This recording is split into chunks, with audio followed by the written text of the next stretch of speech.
the Chief Whip.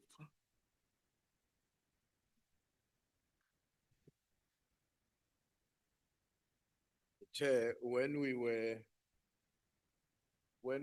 dealing with, when we were listening to witnesses, I think it was very easy. Now, when we must deal with the report, is very- getting It's complicated very because, complex. we all have read the report and we have worked out our different approaches on how to comment on it. When Honorable James was talking, I was smiling because I was very clear that part of what she's saying addresses my concern. I am not going to deal with the substance of what is contained in the report on theme 1, but I want to deal with my proposals on what should be covered as findings or recommendations on theme 1. Yeah. So which means, You are in order. yeah, because as I listened to my other colleagues, they were critiquing what is contained in the report But at the even moment. maybe before you Yeah. you go to do that, because if this process is cumbersome, members may advise. If you want us to give each one of you to make your own assessment and recommendations on the whole report, we can take the same approach. The content team will find a way to locate them properly. You see? And if you still feel strongly that we can continue through the thematic approach, maybe what we can do, let's finish theme 1, and then let me check what the time is. So it's not about lunchtime. We take theme 1, we conclude it, and then I get an advice from you as to whether you want us to continue theme by theme, or you want the chair to give each one of you a chance. And then you say, what I'm going to present will cover all the themes, including the findings and my recommendations. The content team will then come and delineate what I would have submitted. You see? And then the difficulty which may be there is that at the end of the day, when you have the report with all these findings and recommendations, how do you want to approach them? Do you want to approach them as a unanimous report or as a report with majority and minority findings and recommendations? Yeah. I think Honorable Sangoni, your hand is up. Yeah, thank you very much, Chair. I think in principle, we don't have a problem with your suggestion that we all speak on the report on its entirety. I'm worried because we are likely to be raising issues that we raised in our submission. We had a meeting last week or the week before where we had thought that this particular report would have consolidated our submissions. And to be honest, I don't see the African National Congress's views in the document as it currently stands. Now, in the event that we were to take that approach, it then means that the report is going to go back and get reworked again, and then we must sit and look at it again? Or are we finalizing it during these next 2 days? That is where my biggest challenge is, because I feel like we've already done this. We're going to go through our report and tell you what we said.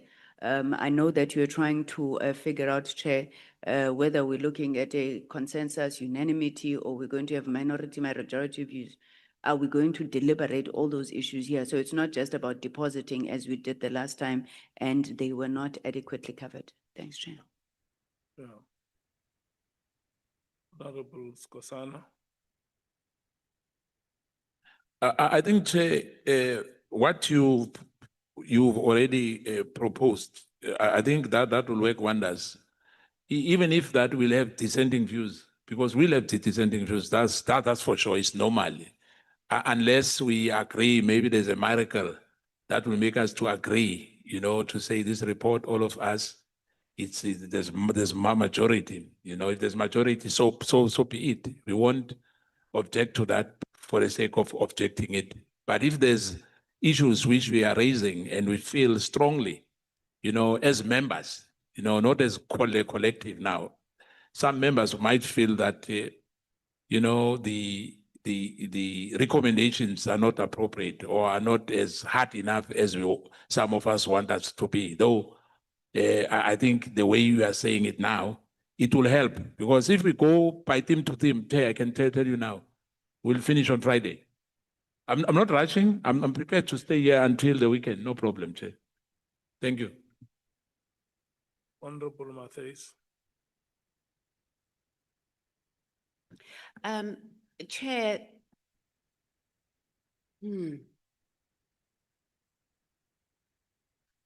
Yeah, I'm still applying my mind on how to do this very.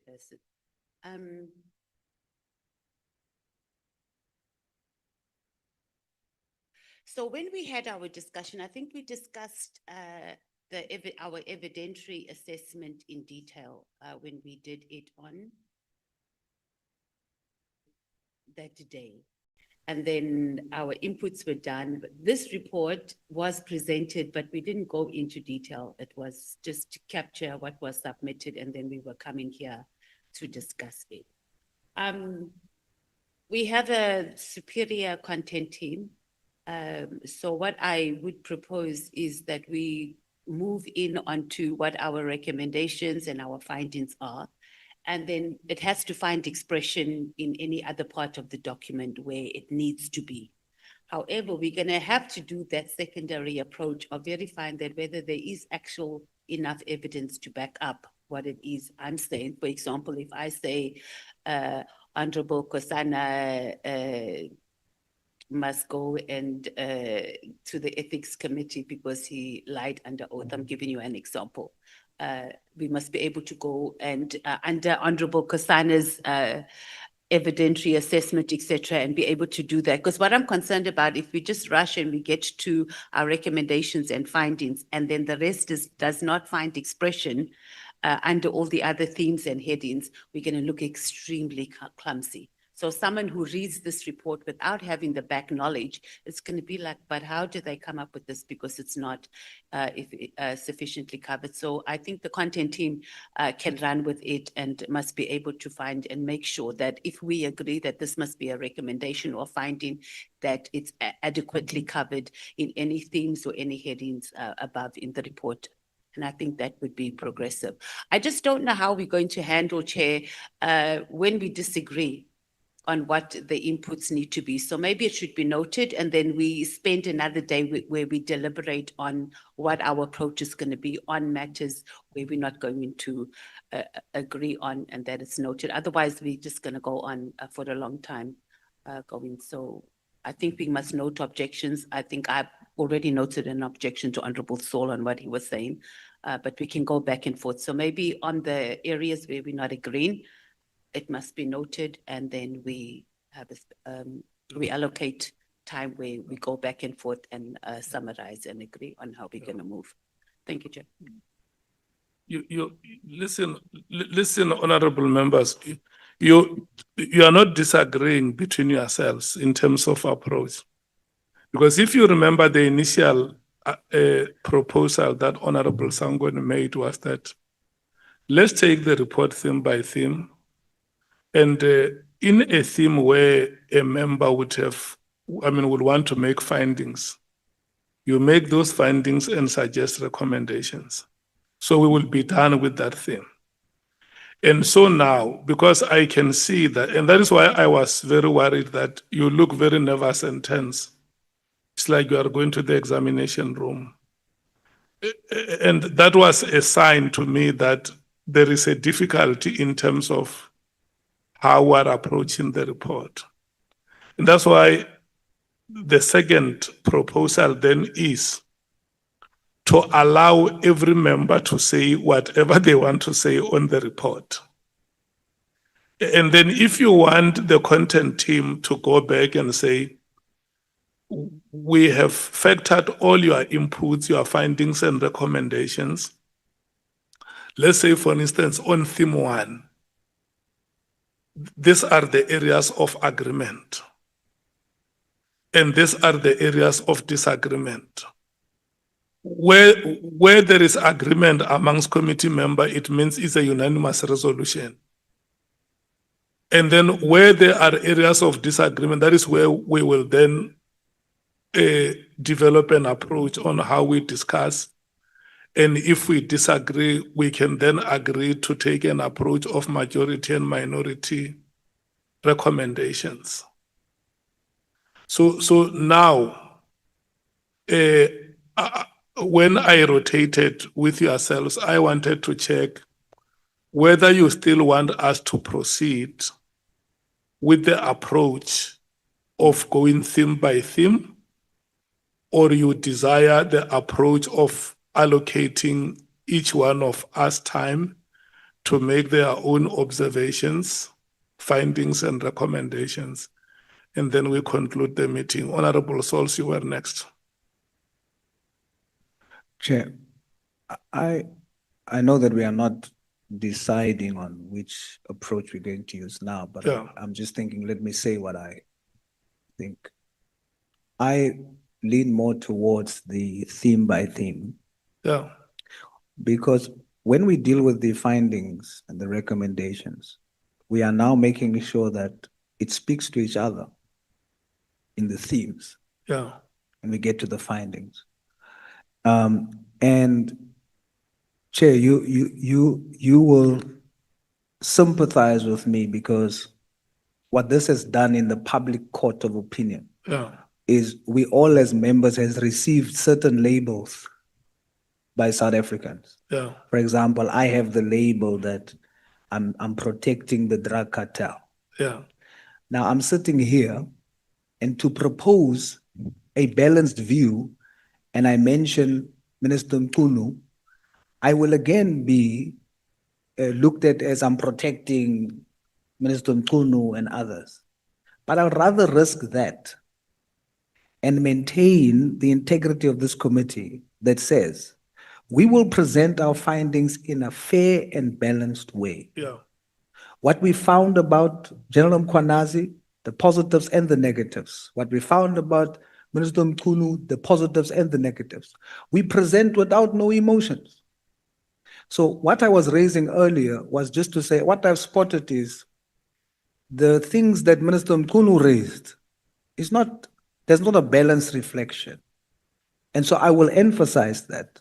For example, another one, and I close with this, is there's no mentioning or even alluding to the fact that Minister Mkunu is the one who canceled the Ketmatlala tender. So it should speak of executive intention that we are dealing with here. So we must zoom into what is our posture in the report. So I'll rather run the risk, but I will fight for a report that presents fairness and it preserves the integrity of this committee. Thank you, Chair. Honorable James. Anything to say? Honorable Breitenbach. Thank you, Chair. Yeah, you know, we can go around in circles all day. Certainly looks like we intend to do that, sadly. But we should bear in mind that all of us, all of the members of this committee are not finders of fact. We're not a court. Yeah. Weighing up evidence and making findings of fact is a very, very, very difficult and very, very, very specialized task that many experienced judicial officers struggle with. None of us have that experience. We are not finders of fact. Our job is to find weaknesses and problems present in the current system that governs the South African Police Service, the National Prosecuting Authority, and the wider criminal justice system, and to make recommendations on how we best think those can be resolved. We cannot find people guilty. We cannot find people innocent. We can find that people have misled us when the objective, glaring facts suggest that, and we can make recommendations in that regard. But we cannot find guilt and innocence. So we needn't waste our time with respect debating those issues. There's a very important paragraph in the report on page 427, paragraph 15.16.2, which says exactly that. The evidence before, and evidence is used in the widest possible sense here. Because what we heard here was not evidence, it was information. It was not tested, it wasn't cross-examined. There's nothing to support it. There's no supporting evidence or extraneous evidence or real evidence to support most of the information that we heard here. So to call it evidence is a very generous term. But the paragraph says, where evidence before the committee reasonably suggests that a witness may have knowingly provided false or misleading evidence to Parliament, the National Assembly should consider referral of the matter to the appropriate authority for assessment. That's our job. We have no other job. And so we can go around for days complaining about what people said, but it's not really relevant to what our job is. Thank you, Chair. Honorable Ngola. Covered. Chief Whip. Yeah, Me, I'm getting to business. okay. Yeah, I'm. So honorable members, for progress sake, we are going to take this approach. We will take the report theme by theme. And then this is what we are going to do. If there are members who want to make complete submissions covering all areas, I'm also going to give them an opportunity so that they must not just be passive in the meeting, waiting for the afternoon. So can I check how many of us want to speak once and make their submissions?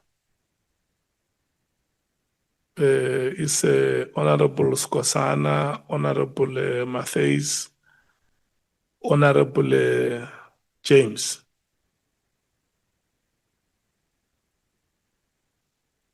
Yeah, so I'm going to take the Chief Whip now. And then when the Chief Whip is done, we will take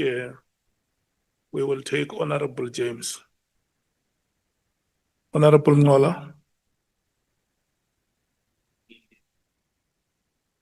Want to speak?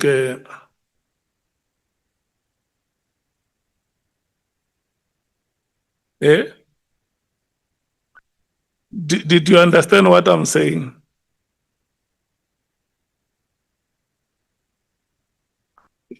Yeah. Do you have inputs to make on theme 1? Oh, okay. Chief Whip, may you proceed.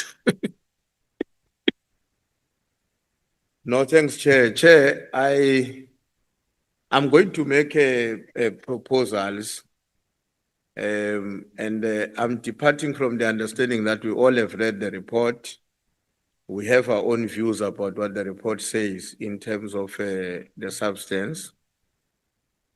And I want to start off by raising issues that, in my view, have not been properly canvassed in the report. The first one, and it's part of the recommendations that I'm going to be making, so that at some point when you decide that there must be a debate in the committee to determine whether the majority or all of us or some of us agree with this recommendation, you know that it's a specific recommendation. We leave it to your discretion to decide at what point will you want us to discuss and address areas of divergence on various recommendations. So the first one deals with the matter of the directive on the halting of the crime intelligence post. My own reading of the report is that there are no specific recommendations or findings on that matter. And I want to make the following submission. So that it's easier for the meeting chair, I'm going to read it on record. That a decision by a decision by an executive or administrative authority should be rational, should rationally relate to the purpose for which a power was given.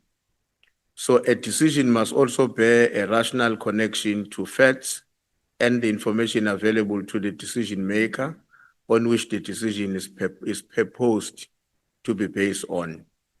The SAPS Act and the regulations promulgated by the minister grant the National Commissioner authority to decide on the creation and filling of posts within SAPS. The minister, that is now the point I want to emphasize, that the minister, in my view, misconstrued his powers, as there was no empowering provision in law that gave him the authority to unilaterally decide that the post should not be filled. So that's the first point that I want to make with regard to the directive on how to handle the intelligence, the crime intelligence post. The second, that's Finding. my proposal that we should make as It's a finding. finding Yeah. on the matter. Yeah. The second one I want to make, Chair, relates to the directive of the minister, because as you would notice, I'm dealing with the three aspects of the directive first and foremost, because that is what occasion our existence as this committee following the press conference by Lieutenant General Mkhonazi. The second one has to do with the directive on ports, or the ports of entry, as were recorded on the intervention by the minister. Here, I'm also making an observation of something that has not been explicitly found in the report before us. And the point that I'm making there is as follows: that the minister was within his powers to issue a directive in terms of Section 207, subsection 2, directing that the National Commissioner develop a plan to assess the personnel impact and efficiency of police at the ports of entry. So that's the finding number 2 that I would like to put before the committee for consideration. The third one is on the disestablishment of the PKTT. Again, here I'm going to be making a point on a matter that does not appear on the report explicitly covered on the findings by our team on this report before us. And the point there is that there was no meaningful consultation between the minister, the president, and the IMC and other stakeholders. The assessment of work of the PKTT was not conducted, and the minister's reasons for disbanding is not entirely supported by what would have been a sequence of well-grounded facts before or at his disposal. So that is the third point that I want to make as an observation of the findings, having listened to everybody who appeared before us, including the minister, as well as you remember, the affidavit from the President of the Republic of South Africa. And then the fourth point I want to talk to, is it 4? Is 5. Point number 5. Number 4. Number 4. I'm not sure if I'm still within the same theme, but I want to take 4 or 5 points and stop, even if they are not in the same theme. This one deals with the allegations that the minister is a member of a criminal syndicate. Again, I want to make a point here, which I suggest should constitute one of our findings. That is not also coming up on the report. And the point is that the allegations cannot be, in my view, cannot be sustained and be supported by evidence before the committee. So with all that we have listened, I have a sense that the report recognizes the fact that we listened to this issue about criminal syndicates, but it doesn't spell out clearly whether we should be considering a finding which implicates the minister on this matter. And that is why I'm making the point that I've already explained. The last 2 points I want to make, Chairperson, is that the first of the last two deals with the existence of what is called the drug cartel or the Big Five, as it has been commonly known. Again, the point there is that the evidence of its existence and the coordination, I think we need to make the point that is inconclusive in terms of what has appeared before us. We can't stand up and firmly say, we can say with certainty that does exist the big cartel or the the Big Five, as it has been argued before us. The last one, Chair, that I think I want to weigh in on is the alleged corrupt relationship between Minister Mchunu, Mr. Mkhotsi, as well as and between Mr. Mkhotsi and Mr. Matlala. The point I want to make there is that in terms of what was at our disposal, evidence of corruption between Mkhotsi, Mr. Brown Mkhotsi, and Minister Mchunu is, in my own view, still remain unproven, as well as inconclusive. And it relies largely on what one can call speculation and a conjecture, not necessarily substantive evidence with which you can stand on to confirm that indeed the two gentlemen, Minister and Mr. Mkhotsi, have entered into some corrupt relationship. And I want to conclude by saying, as well in terms of the evidence that can confirm that deals with corruption between Mr. Mkhotsi and Mr. Matlala, and that corruption being done on behalf of Minister Mchunu, I also hold the view that the report should indicate in our finding that we can't make a conclusion like that because the information before us does not confirm such. Of course, I want to qualify my statement there that it may, however, be necessary that further investigation is carried out to determine if any link of that kind exists between the minister and Mr. Brown Mkhotsi.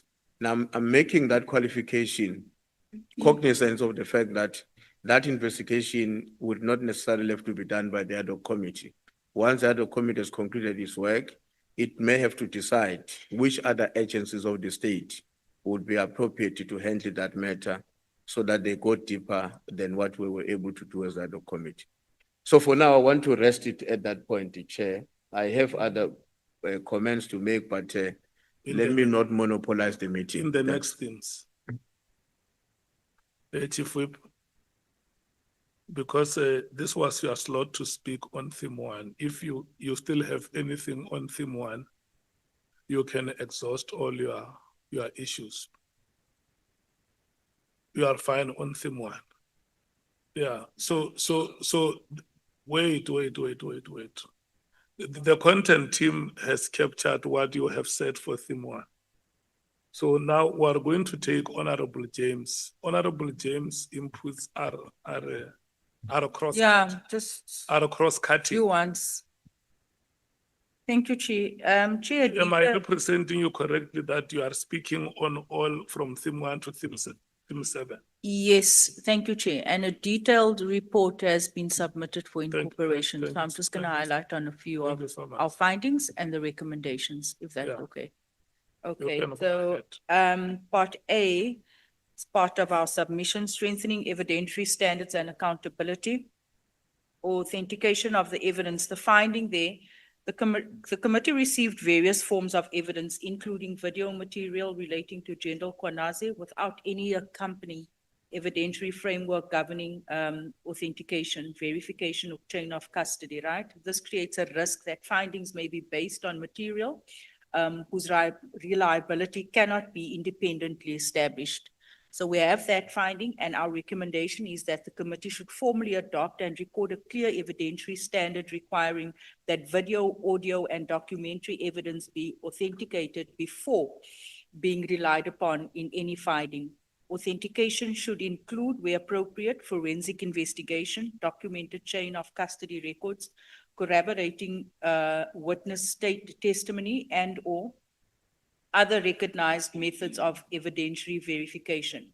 Where evidence cannot be satisfactorily authenticated, the committee's final report should expressly record this fact and refrain from drawing adverse findings based on such evidence. Then, on witnesses who misled the committee, our finding during the proceedings, concerns arose that one or more witnesses may have provided false or misleading testimony to the committee. Recommendation, the committee should resolve that any witness reasonably suspected of having knowingly misled the committee should be referred to the appropriate authorities for investigation, and where warranted, prosecution under the powers, privileges, and immunities of Parliament and Provincial Legislator Act 2004.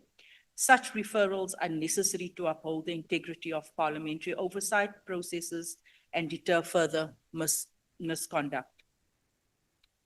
B, security vetting, access control, and senior appointments. Security clearance as a precondition for access. The finding, evidence before the committee highlighted significant weaknesses in SAPS's security vetting regime, including instances where members occupied sensitive positions or accessed classified information without valid security clearances. This extends to Mr. Nkabindi's appointment, his prior relationship with the minister through the IPID matter, the informality of the chief of staff role, the changed evidence, the preconceived inoccurrences and COVID recording episode collectively point to a minister's office operating without the adequate institutional guardrails. The recommendation, SAP's policy regulations and when necessary, legislation should be amended to entrench a strict no clearance, no access principle, whereby no member may access classified information systems or facilities without an appropriate and valid security clearance. Security clearances must be periodically renewed and reviewed, and access privileges must automatically lapse upon the expiry, suspension, or downgrading of a member's security clearance. The appointment of chief of staffs and senior officials in ministerial offices within the security cluster be subject to security vetting at a top secret level as a precondition, not merely as a parallel process. Number two, parliamentary confirmation of senior SAPS appointments. Our finding, allegations of political interference in SAPS appointments underscore the need for greater transparency and independent scrutiny. Recommendation, the South African SAPS Police Service, the South African Police Service Act 1995 should be amended to require parliamentary confirmation hearings for appointments to the following positions: National Commissioner, Deputy National Commissioners, Provincial Commissioners, and the Head of Crime Intelligence. Such confirmation processes should include public hearings and parliamentary approval before appointments are finalized. Part C, depoliticizing SAPS and clarifying operational independence. Clarifying the relationship between the minister and the national commissioner. Finding, evidence and expert submissions before the committee highlighted ongoing uncertainty regarding the constitutional relationship between the Minister of Police and the National Commissioner. While Section 207 of the Constitution provides that the National Commissioner manages and controls the police service in accordance with the national policing policy and the ministerial direction, legislation does not adequately define the scope or the limits of such ministerial authority. This creates a significant risk, like we've seen, of political interference in operational policing. Recommendation, Parliament should initiate a comprehensive review of the SAPS Act to provide legislative content to Section 207, Section 2 of the Constitution, a legislative definition distinguishing policy directive, in brackets, lawful ministerial function from operational directives, functions exclusive to the National Commissioner. All ministerial directions to the National Commissioner must be issued in writing and accompanied by reasons. Such directions must be preceded by consultation with the National Commissioner.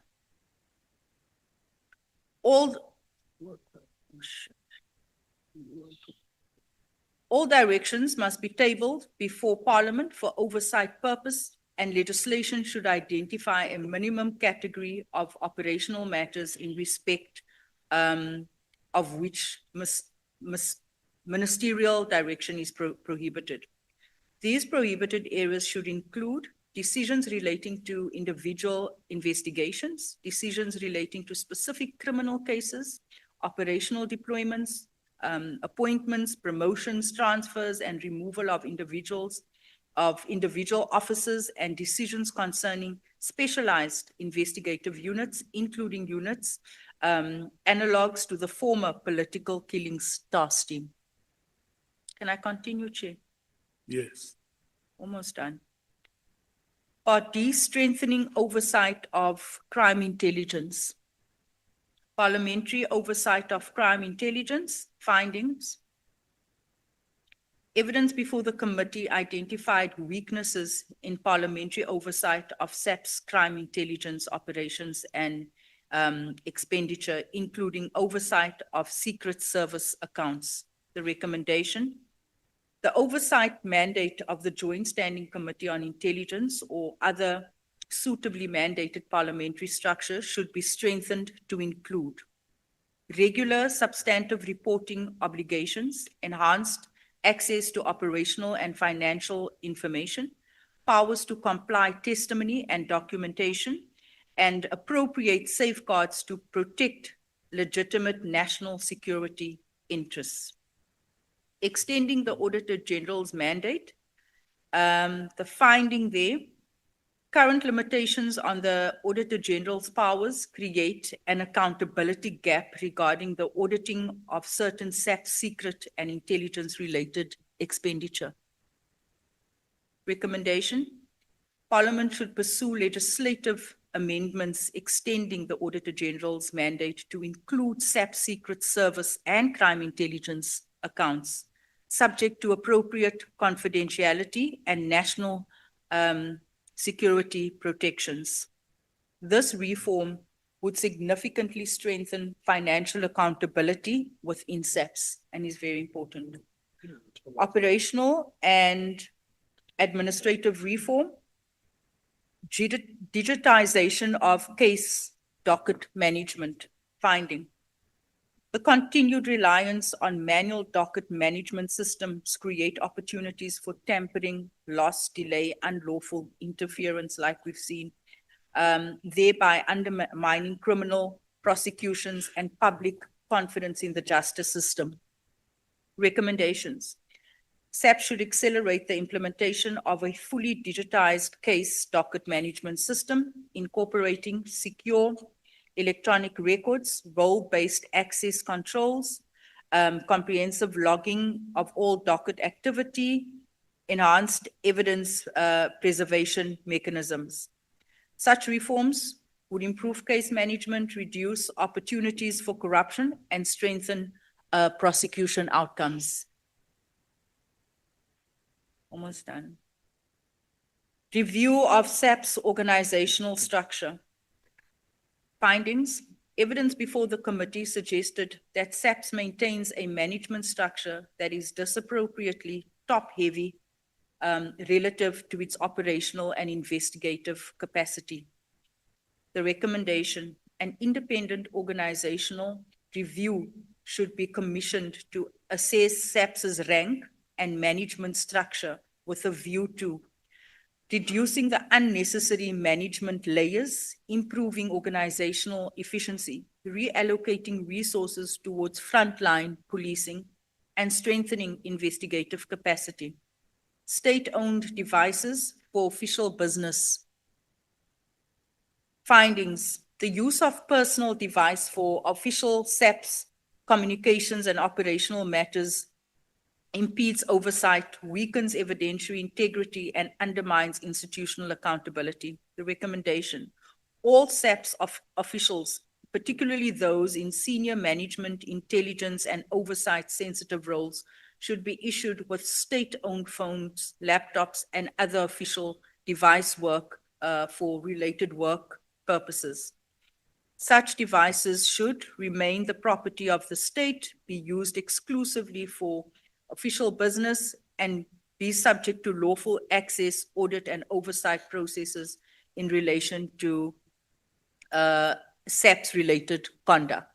So, Chair, this is just some of our findings with the recommendations. Like I mentioned earlier on, a comprehensive report has been submitted for inclusion, for consideration.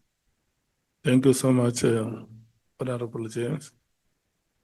So that completes our, no, we still had Honorable Sanko on theme 1.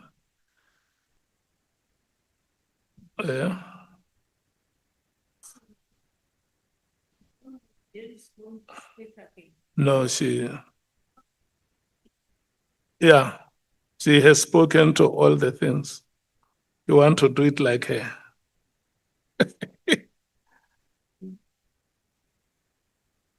No, she said that she only wants to make those cross-cutting findings and recommendations. Honorable Ngola.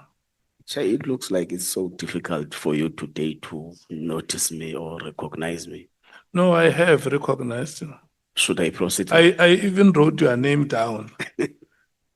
Should I proceed, Chair? I thought you. It's your time to speak now. No, thanks very much, Chair. The last will be Honorable Sangoni, and we move to theme 2.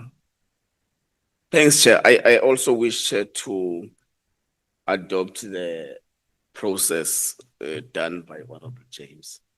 Just try to speak on everything. I think the first thing, Chair, which stands out, particularly on theme 1, is the issue which the Chief Whip has touched on also, which relates to executive authority, which I think some of the members would have misunderstood the issue. And executive authority, Chair, isn't derived from evidence tabled in the meeting. It is specifically derived from legislative and policy frameworks. So I also agree, Chair, with the Chief Whip when he speaks about what the minister would have misconstrued as his powers and what was within his power to attend to anything. Let me not expand, Chair. The Chief Whip has covered on that part. I want also, Chair, to cover to just one aspect in relation to theme 6, the interagency coordination. I think, Chair, it is common cause that there is a need for law enforcement agencies to coordinate their efforts to eliminate duplications where necessary. So I think let's specifically give that obligation to the JCPS cluster to develop an organized crime and corruption strategy, which will align the investigations as it relates to organized crime.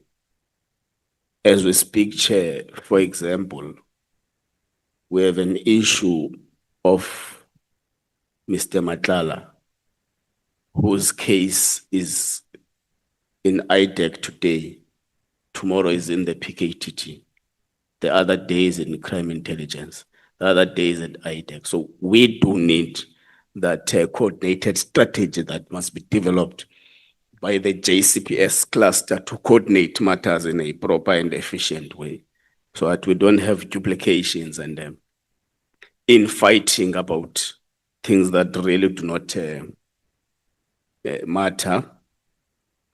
Chair, I think we have part of what we have noted as this committee during the testimonies is that we can all agree that IP has been compromised.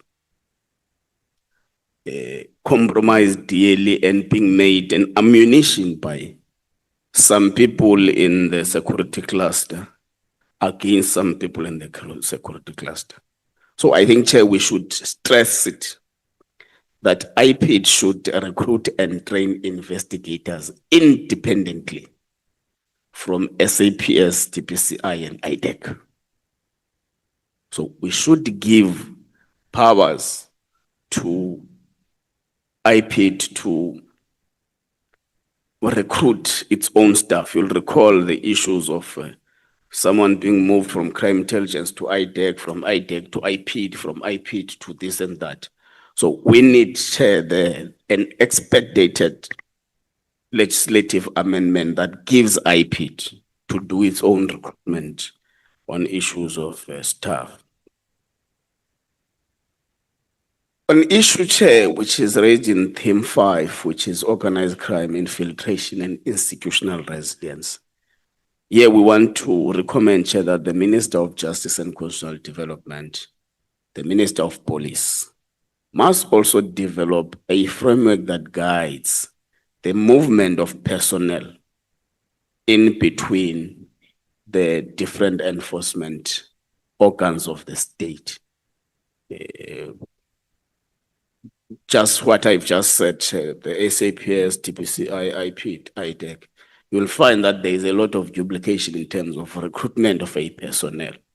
If you'll recall, we once had a discussion about some fellow Mr. Johnson who was moved from crime intelligence to IDEC with some recruitment process being in question also. So I think there must be a standardized framework developed between the Department of Justice and the Ministry of Justice and the Minister of Police on how the personnel is moved amongst these organs. Chair, we mainly have dealt, fortunately, Chair, I also speak on this matter as the chairperson of the Portfolio Committee on Justice. We mainly have dealt with the powers of IDEC.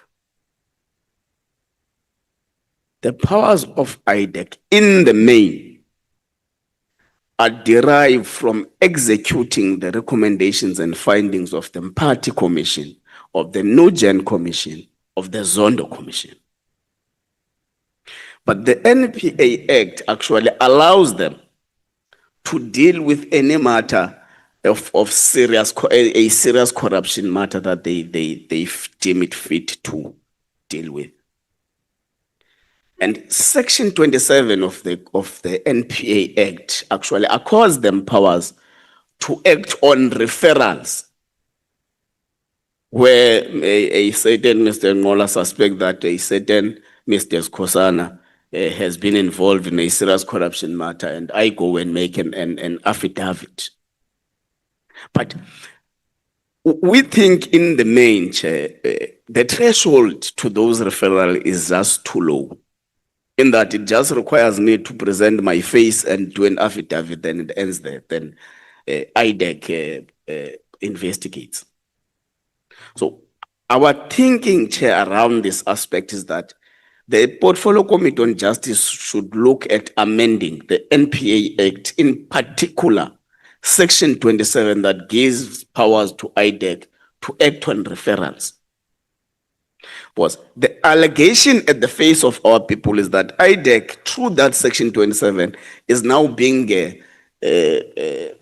weaponized as an agency that fights individual battles instead of fighting corruption, the same issue that it has been established to do. You know what's worse, Chair, is that with the 3 commissions, from the official establishment of the changing of IDEC from ID to IDEC in 2024, they have only finalized 9 matters out of hundreds. Because they are small resource, they even directed to some other things that they've got nothing to do with the findings of these 3 commissions. So we move, Chair, here by recommending to the House that let Section 27 of the NPA Act that deals with IDEC referrals be dealt with. Chair, I think let's say it here in this meeting that what Mr. Adams alleges to be a receipt of an intelligence information from a particular door doesn't really make any sense. And we think that how even it was accused arrogantly in this committee feeds to the same narrative that Mr. Adam would have been used also to enter the battle that has nothing to do with him and his parliamentary obligations. But I was saying, Chair, was what is our worry mostly here is that there is intelligence information that is going around exchanging hands. If an intelligence information can be found under a door of a person, it means there is intelligence information that is going around changing hands, which is very dangerous for the sustainability of the security of the country. So we want to recommend, Chair, here that the crime intelligence must actually investigate this matter further. And also want to give an obligation to the, I'm so hurt, oh yes, Mr. Cameron is here. Want to also say, Chair, as coining this recommendation, the portfolio committee on police must have regular oversight follow-ups on this matter. Because our belief, Chair, is that the work of the ad hoc committee in relation to the matter at hand ends, but the work of Parliament in relation to the matter doesn't end. So the portfolio committee of both police and justice must also follow up on the matter. Chair, there is also a very uncertain issue relating to the evidence of Ms. Kola Barnard, which in our view that from being a member of the Joint Standing Committee on Intelligence and for being a member of Parliament in general, having taken an oath, at least she should have better understood on how to handle some of the information that comes to her disposal.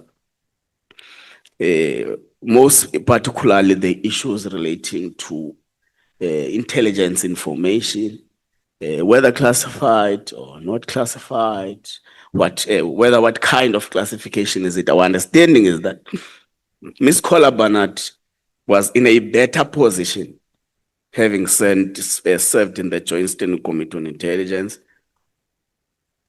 I'm being sabotaged now. Chair, that Your battery went flat. I think so, Chair, but I'll stop on this part, then I can come back later. Then I can come back later. my On battery. which theme? So I'm saying On which theme were you? we're on the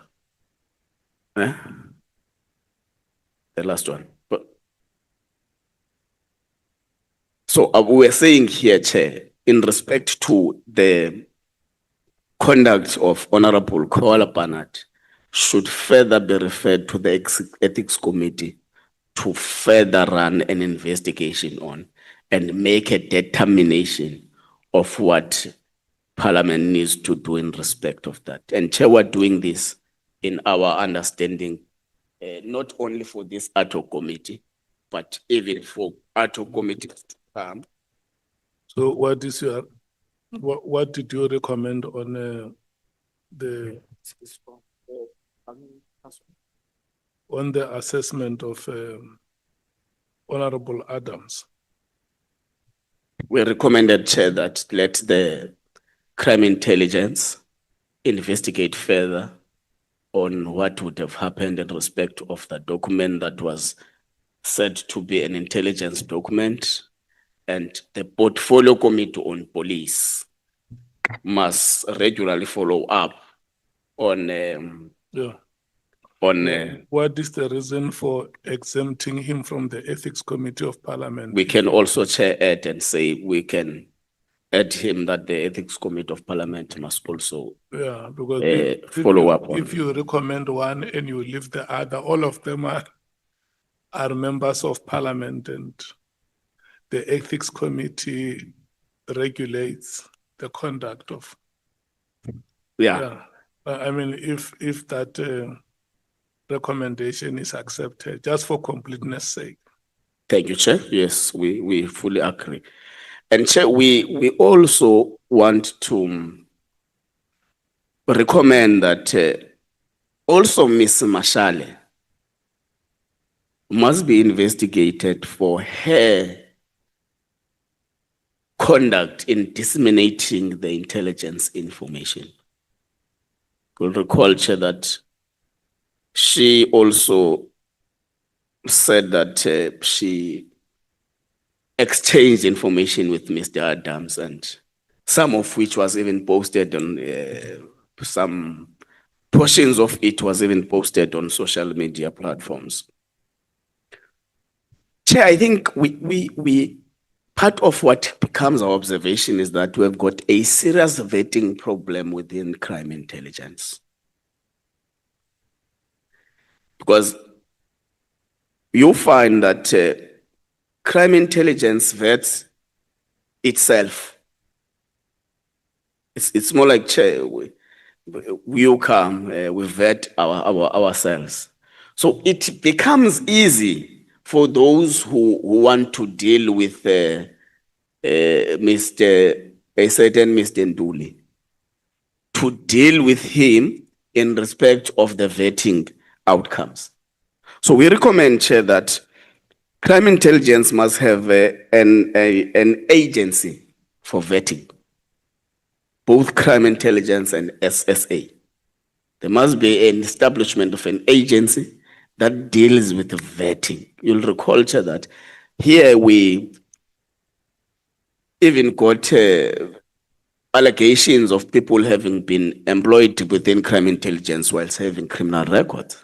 So there are a lot of things that are said. So to curtail that, we recommend that there must be an agency established to deal with such kind of vetting. I think, Chair, the issue of the spending, I think Honorable James touched on issues relating to the Auditor General and all that. I think we also, Chair, would wish that let there be an audit on the spending of crime intelligence. You'll recall, Chair, that we have had numerous testimonies that alleging that there's a misuse of the secret fund account within crime intelligence. The bills have been escalating. We even went to an extent of calling the CFO. You want to introduce auditing or accountability mechanism? Accountability Okay. mechanisms, Chair. Let me try to move fast, Chair. The issue, Chair, of employment conditions within crime intelligence is also becoming some kind of a loophole that may have driven some of those within the employ of crime intelligence to be found less accountable, solely because they are not part of what they call the employment, the basic conditions of employment act, the Labor Relations Act, blah, blah, blah. So we propose, Chair, that even in crime intelligence, the personnel, the human resource of crime intelligence and SSA and defense intelligence must also be subjected to the Conditions of Employment Act and the Labor Relations Act. Chair, there's an issue about the missed document, which doesn't really give authority to anyone where an intelligence information gets stored. Who is the custodian of the intelligence information? So it becomes a bit tricky because it gives whoever has it as a custodian. If it's in Parliament, then the Parliament presiding officers are custodians and all that. So we call upon the ministers responsible for this kind of information to rework the misstep. Back then it used to be State Security Minister. It looks like we no longer have now. It resides within the office of the president, but the executive authority responsible for this kind to rework and amend the MIS document to explicitly give an authority to a particular agency on the custodianship of intelligence information, so that there is proper accountability if there is a leak, if the intelligence information is exchanging hands unlawfully. There must be someone who is responsible for that. There's an issue, Chair, of the state, the information, what is that? Protection of Information Bill, which I think also needs to be expedited. So we are saying the recommendation, Parliament must expedite that, the processing of that bill. It's already within Parliament. Chair, I think, Chair, for now, let me pause there. Thank you very much. Okay. On the custodianship of classified information, what do you say on the nature of information that may be classified? Can I classify a corrupt information?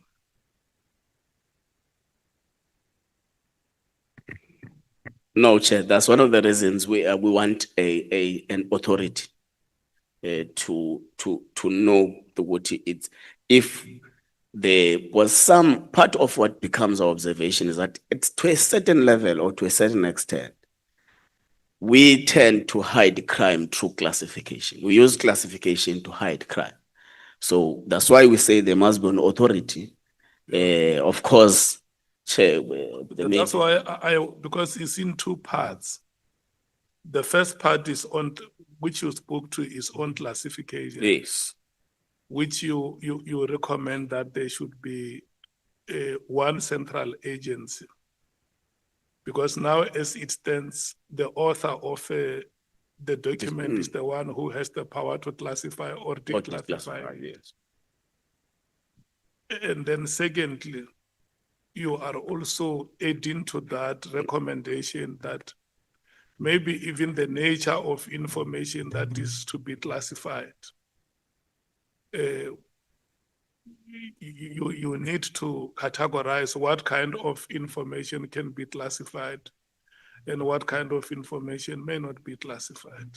If I want to protect myself from my corrupt activities and I'm the author of the document, or I have power over the document being authored, I can say it must be classified. Yes. And it gets classified. Okay.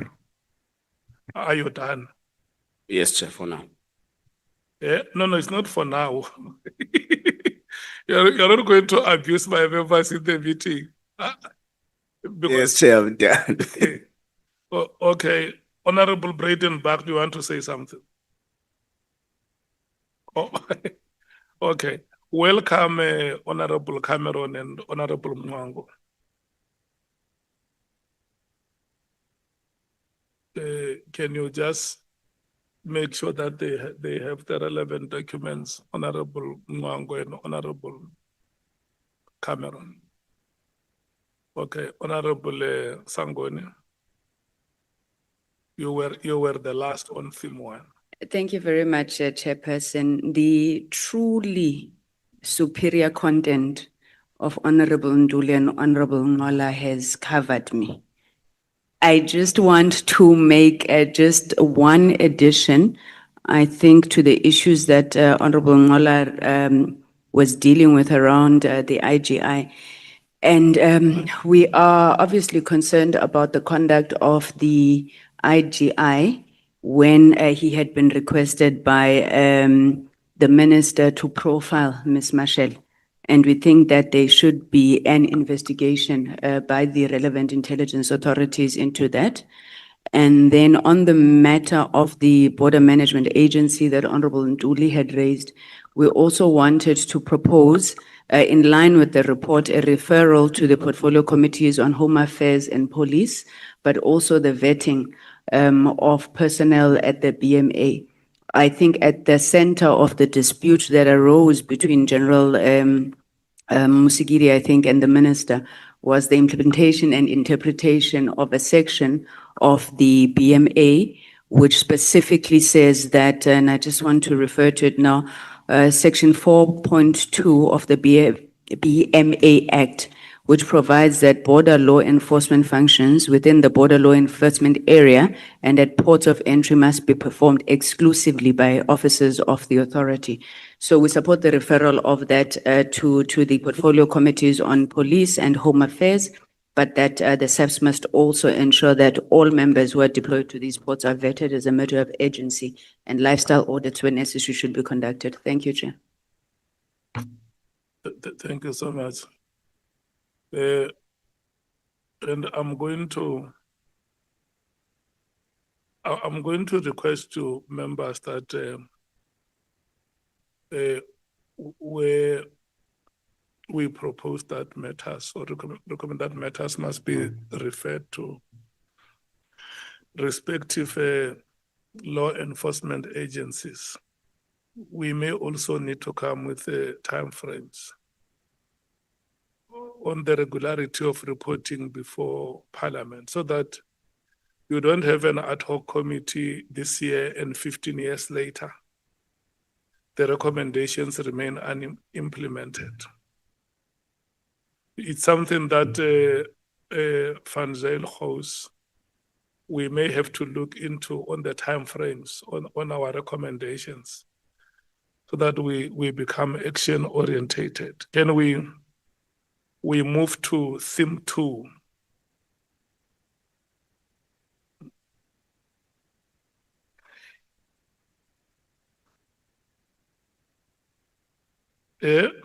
We're moving to, are we done?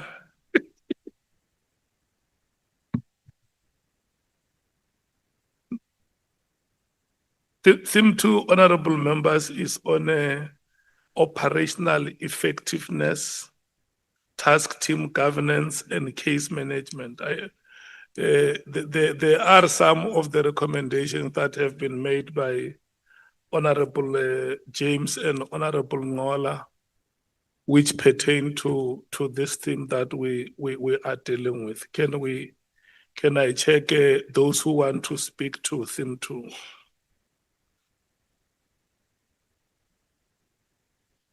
If your hand is not noted on theme 2, for now it's only one hand. Yeah.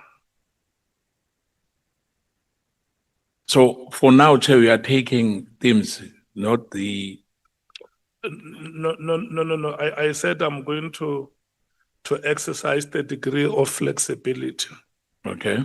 I know that you yourself and Honorable Matthews, you want to make cross-cutting submissions. Yes. But if you checked, I took Honorable James and I took Yes. Honorable Ngola. They are done. So they're not going to speak for the whole duration of these deliberations, because they have now been given a chance Okay. to make their own submissions.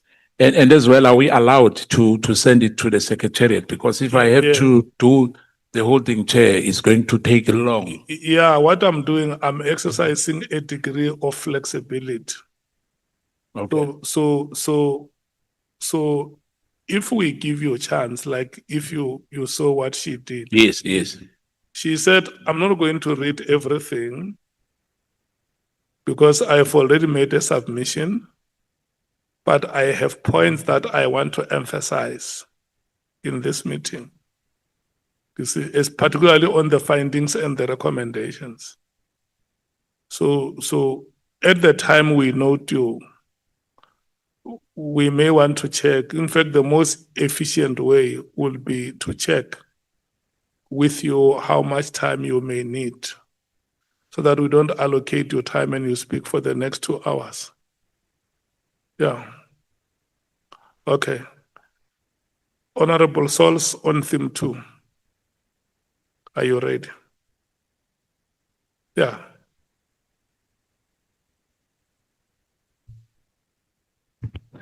All right, thank you, Chair. I think maybe maybe I should start with what Honorable Ngala has recommended and just make a remark on that. The issue of us recommending that Honorable Adams must go to the Ethics Committee. And also that Ms. Mashale, we must recommend that she should be investigated. I want to state for the record that it is those two people, amongst others, that brought a balanced view to this committee with issues that could be substantiated. We cannot stop any investigation, criminal investigation or whatever, against Honorable Adams outside of this committee. But for this committee now to, by implication, treat him as someone whom we have concluded has done something wrong or hasn't assisted the committee, I disagree with that. Order, Chair. Okay. Sorry, Honorable Souls. No, before you speak. Honorable Cameron and Honorable Mwango. Theme 2 is from page 278 to 298 of the draft preliminary report. Okay, Honorable Matthias, can we hear the point of order? Chair, we've just resolved that we are going to give our inputs on findings, recommendations, and on the themes. And we'll note where we don't agree, and then we will set time aside to have discussions and deliberate on the points where we do not agree, Honorable Souls.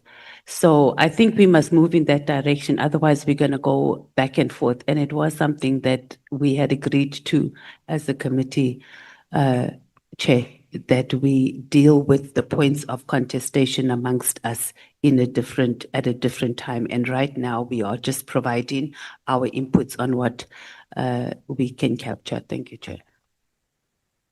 Point sustained. Chair, I am making a remark for noting, not discussing.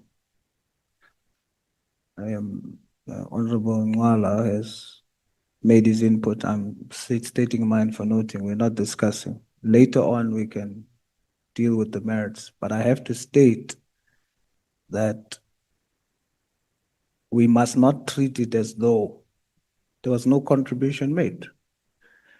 When we look at what was presented, he was correct when he said the dockets was locked up in an office. That was a true and tested testimony.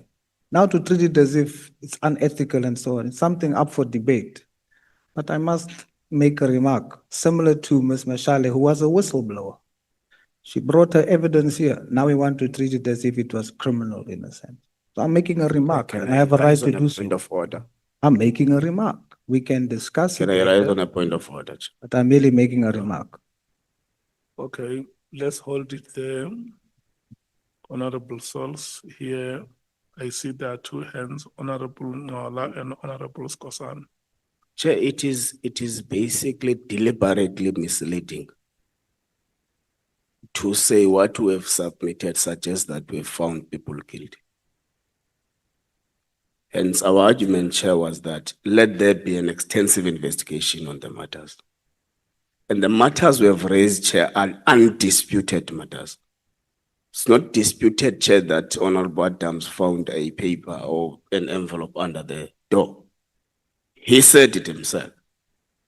It's not disputed, Chair, that Honorable Kola Barnard acted on a particular information, went to the public, went to the minister and all that. She said it herself. It's not disputed, Chair, that Mashele posted things on Facebook. They were flighted here in this room. She said it here.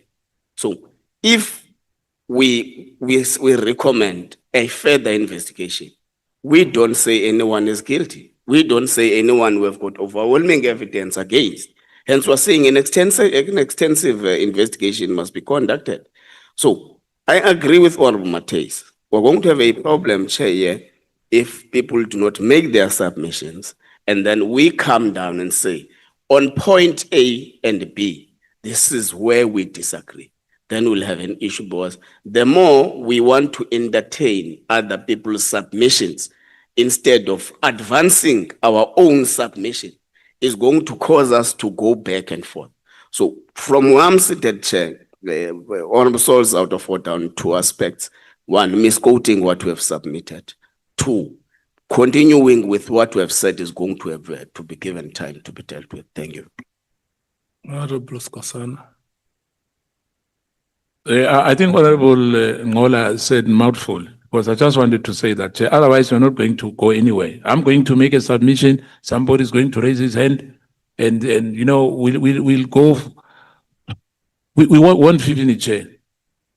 And I think Honorable Ngola has summed it up. Thank you, Chair.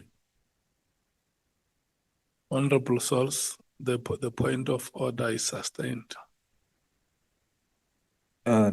Chair, is that not considered input on the matter?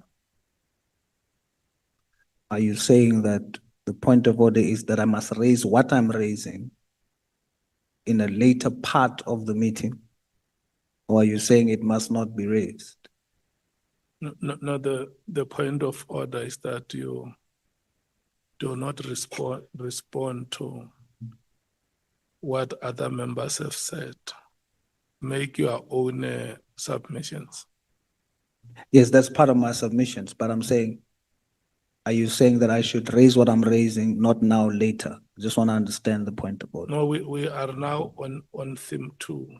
Yes, I'm going Yeah. to address. So any matter that is falling between pages 278 and 298, make those submissions. Yes. I will do so. I must understand, will I be able to raise what I'm raising later? Is what I'm asking. Even now, if you want to raise any matter that falls within the theme, raise.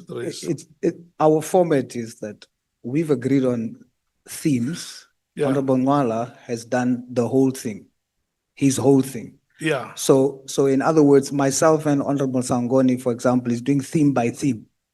So if I need to understand, because he raised everything. That's what we said. That should I wait till later to deal with that elements, or should I totally leave it? You know, when I checked with members who want to do cross-cutting presentations or submissions, it was very few. you were not one of those who wanted to make cross-cutting submissions. And that's why we said we will exercise a degree of flexibility. We will take those who want to take the report theme by theme. And if there are those who also want to speak at once, we will accommodate. You can indicate to me and say, no, I want to speak now and on everything. I don't have a problem. I will allow you. No, Chair, I'm okay with theme by theme, but you yeah, must yeah. guide me in terms of if Yeah. I hear something, like from those who doesn't present theme by theme, Yeah, do I wait until later? yes. All right, so I Yes. can address what I'm addressing later, all right, Yeah, so you have decided to take the report theme by theme. yes, Yeah, so we are now on 278 to 298. yes. So Yeah. I will deal And now. don't be intimidated. Just get to your Ekbaizan Chair, I'm yeah, never Muni intimidated. Baisan. Ekbaizan wait. Yeah. So on page 284, 13.4.9, A, cost, sustainability, and the institutionalization. Lieutenant General Dempani's evidence provided an important and substantially documented financial perspective. The expenditure recorded against the PKTT project code amounted to approximately 434 million from inception to 30 September. The principal cost drivers were overtime and travel subsistence, including accommodation, meals, etc. The amount was substantial in absolute terms, but was incurred over then 6 years. The comparison with selected SEP's intervention did not show, this is where I want to zoom into, Chair. The comparison with the selected SEP's interventions did not show the PKTT to be an obvious expenditure outlier. Now, the evidence that Lieutenant General Dempani produced showed the opposite of that statement. It actually showed that the PKTT was an expenditure outlier.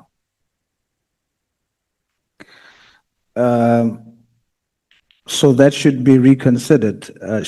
On page 18 of what she presented to us, table B, she gave to us to show that the expenditure over the years, when you exclude the CARA funding, which she testified is not part of the SEP's funding or budget, it's separate. So you can't include that when you measure whether or not PKTT was a financial outlier or not.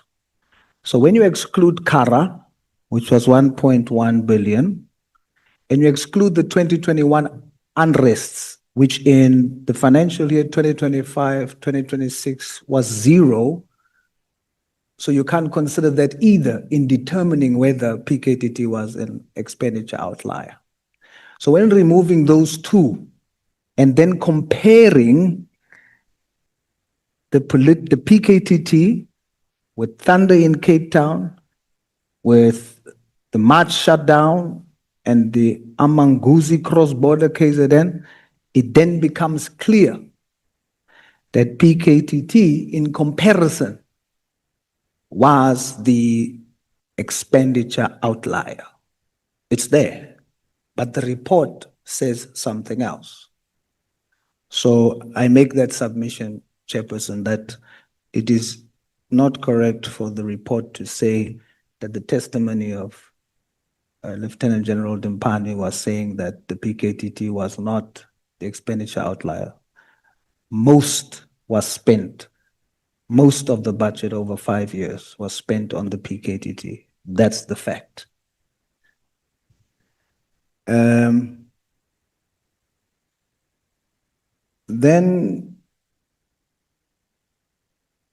I would like to see an addition also, because again, I'm dealing with having a balanced approach of testimonies, not so that the report must not lean more to one side, even though we are not finding anybody guilty, but it seems like we are not presenting a balanced view of the facts. So what section 13 does is it isolates the accounting officer's compliance concerns, which is General Ndimpani, about the PFMA irregularities from the field operational continuity. By treating these as competing personal testimonies rather than systematic failure of task team governance, the report fails to explain why the unit was allowed to operate in an administrative vacuum, because that's what we need to zoom into. It's not who's right or wrong, it's about the systematic breakdown administratively in our SEPs. Then, of course, the operational stagnation section, the section also focuses strongly on the word immediately, without evaluating how a sudden unconsulted directive paralysis or operational effectiveness on the ground, how that was impacted, creating confusion between provincial commands and national directives. So, although the friction caused by the directive is stated, but it fails to critique the severe threat that abrupt, immediate de-establishment poses to case management, specifically regarding the whole active documents, evidence preservation, and witness protection. So for it to reflect some balance, we propose the following. Operational handover protocols and case management standards. This edition must evaluate properly the phrase immediately against standard police administrative law. It should state that an immediate freeze on a specialized unit operationally threatens active criminal investigations. To preserve case management integrity, any directive to disband must structurally mandate a phased, secure handover phase to prevent the compromise of active dockets. And we've seen that in the testimony that happened afterwards, but it should be something that becomes standard. So, as a finding, the committee should find that a profound vulnerability in task team governance has occurred while operational commanders acted in substantive good faith based on strategic continuity authorized by the IMC resolution on 5th September 2023. This decision was never translated into a formalized SEPS administrative mandate. This omission left the unit technically non-compliant under the PFMA, creating a structural governance gap. Another finding proposed from our side, the operational effectiveness and case management, the committee finds that issuing a directive for immediate disbandment without prior operational consultation or a predefined transition period severely compromised operational effectiveness. It created acute risks to case management by threatening the continuity of active dockets, confusing the chain of command between national and provincial levels, and stalling active investigations. Recommendations. We propose the following recommendations in this regard. It is recommended that the National Commissioner implement a mandatory standard operating procedure for specialized units within 45 days. This blueprint must require that any task team established via strategic political directives must possess an internal SEPS charter co-signed by the accounting officer, defining its explicit lifespan, budget lines, and compliance milestones. Last recommendation, for case management preservation, it is recommended that a strict case management preservation protocol be introduced. No executive or administrative directive to dissolve an active investigative unit may take effect instantly. A mandatory 30-day operational winding down phase must be legally enforced to audit, secure, and digitally log the transfer of all active dockets to regional or local command structures. That's it for theme 2, Chairperson. Thank you. Brilliant. Thank you so much. Can I check if we still have more speakers on theme 2? Going, gone. Is 2. Is Honorable Matthys and Honorable Sangun who are breaking for lunch now. And then we will come back at 2:10. May you still? We're taking theme lunch break. No, we're now breaking. When we come back, it's only 2 last speakers on theme 2. It's Yeah. theme lunch break. You are ordered to stand up and leave. It's only 2 speakers here. And you? Okay.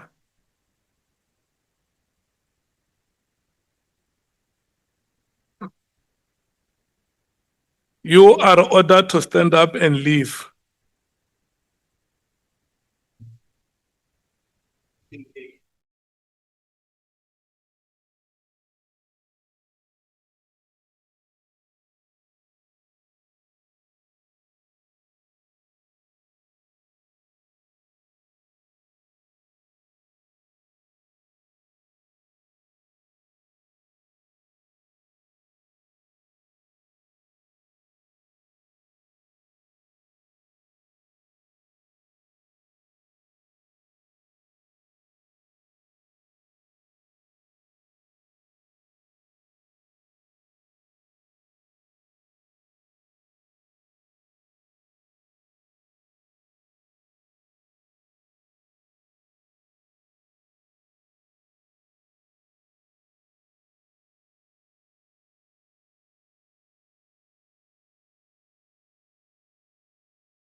proceed with the meeting, can I check those members that I have recognized to speak on theme 2? I don't see anyone. We of them consider the matter finalized, Chair. Thank you. we consider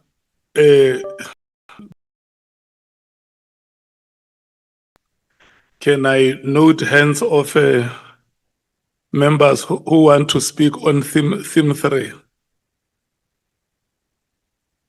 Theme 3, we are on page 298. The theme is crime intelligence, instability, and intelligence-led policing. Honorable Thorper. Thank you, Chair. I'm going to go through everything I want to say. Is that fine? Hello? Can I go through everything with the flexibility arrangement? Yeah. Chair, How much time do you need? I won't be long, Chair. Okay, yeah. I won't be. Yeah. Yeah. Chairperson, on page 376,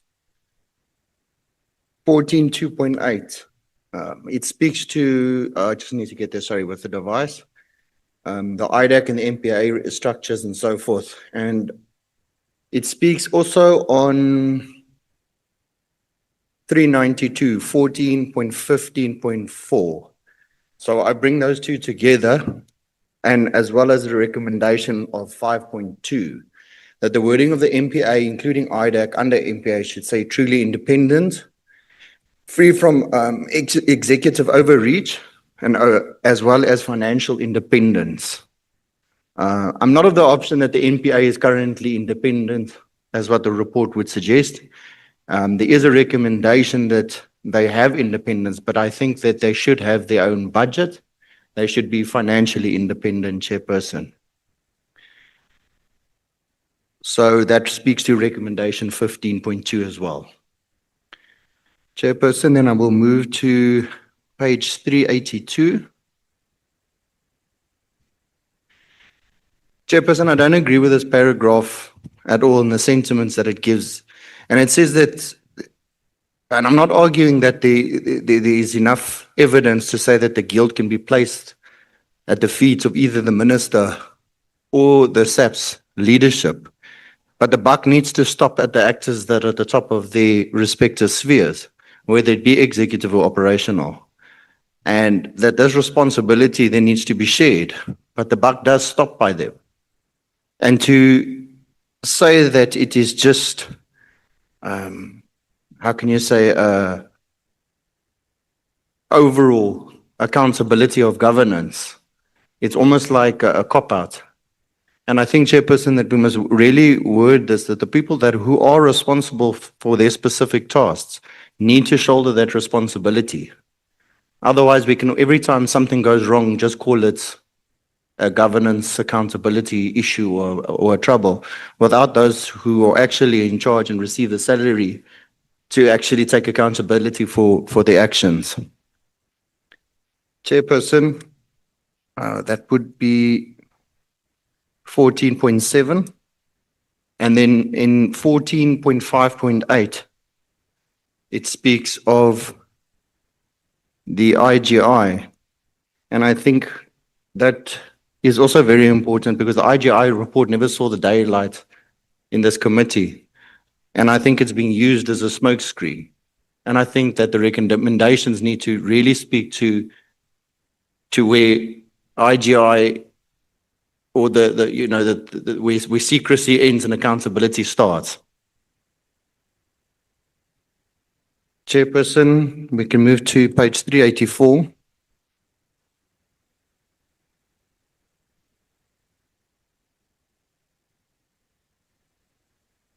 Chairperson, this one speaks about the record keeping, and it speaks to, and I think it speaks to specific officials that are responsible.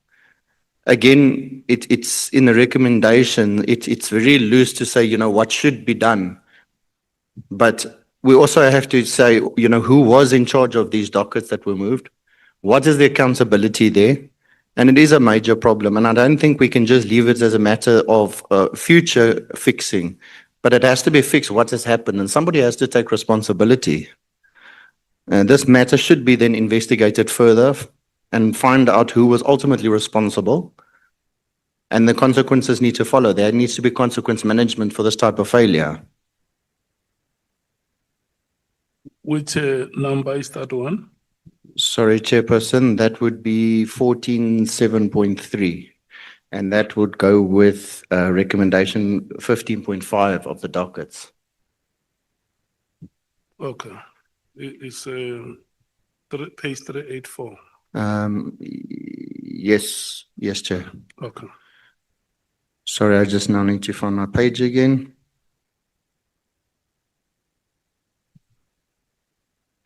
On 14.75, Chairperson, it lists risks, and it says that the risks are loss of institutional memory, delay, evidentiary compromise, duplication, so forth. But it seems that it misses the most important risk, and that's of the South Africans. If there's cases that are damage to this exact loss of dockets, and that we might be speaking about high-profile cases here, but if we are going to name the risks that losing and moving dockets causes, then South Africans' dockets that are lost should come first on that list. Chairperson, so the recommendation is that it must, in those risks, include the damage that it causes to South African citizens as a major risk concern. Chairperson, I'm just keeping it short because of time. I really don't have too many. I just want to check quickly. I covered 592.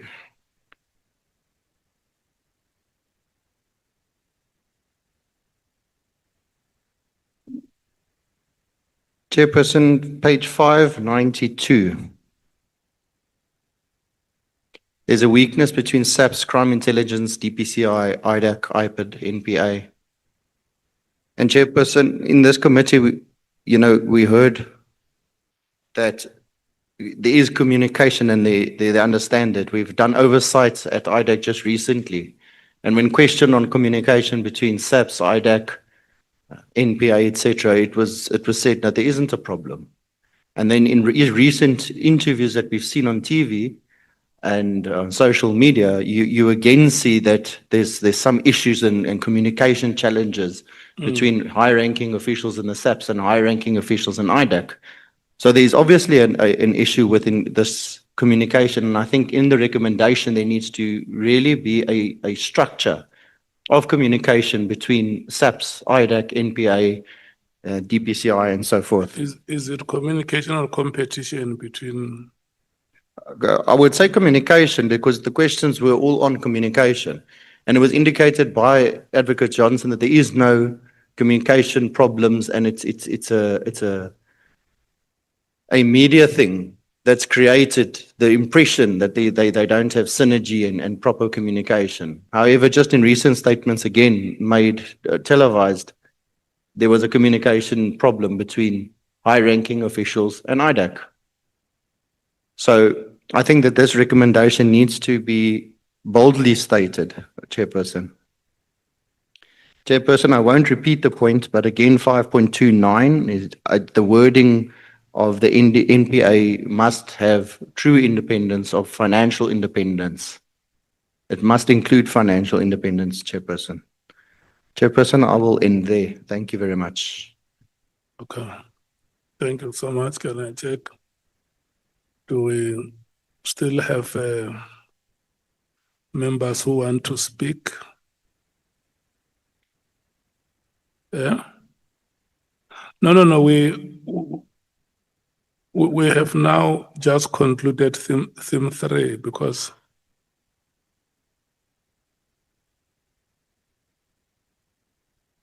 yes, we are done with theme 3. Can I check if there is any who wants to speak on theme 3? Yeah? Honorable Matthys. Thank you, Chair. Chair, theme 2, theme 3, all the themes we have inputs as the EFF. So I don't know if you would, I wouldn't mind us just going through and presenting what it is that we have as the EFF across, including our recommendations and findings, and then we just close and, or you want me to only deal with the How two? much time do you need to go through all of them? Maybe about 4 hours. I'm joking. I don't think it'll be more than 15 minutes. Yeah. Okay, So on, so you go through all the things, yeah, okay. and I can go under page by page. So on point by point. So on theme 2, 13.4.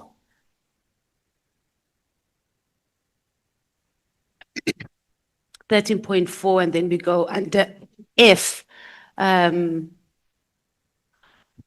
Our input here, I'm just going to read so it goes quicker rather than me talk to it. As you know, that I can overtalk sometimes. The evidence establishes that the political killings task team was an effective and productive investigative structure and it achieved significant operational success in the investigation of political killings, organized criminal violence, and related offenses. That's our input over there.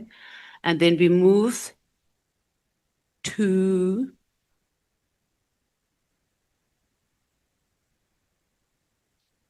I wish I had just extracted our inputs rather than having to scroll through the entire report.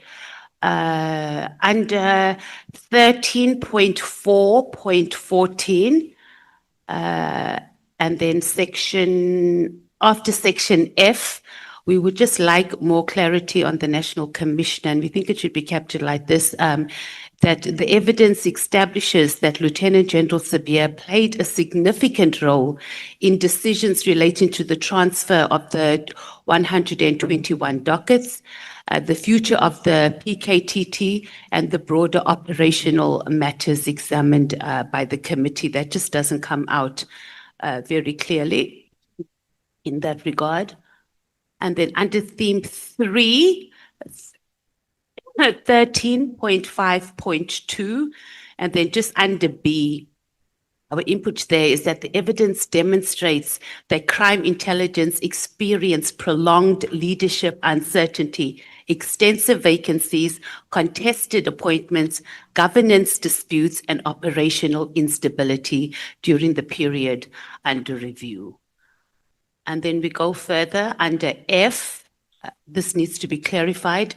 The committee finds that the moratorium, Moratorium. yeah, that's the word, imposed on the appointments within crime intelligence materially affected the ability of the division to perform its functions and contributed to operational weakness identified by the witnesses. It just needs to come out much more clearer than what it is captured at the moment. Then we are under,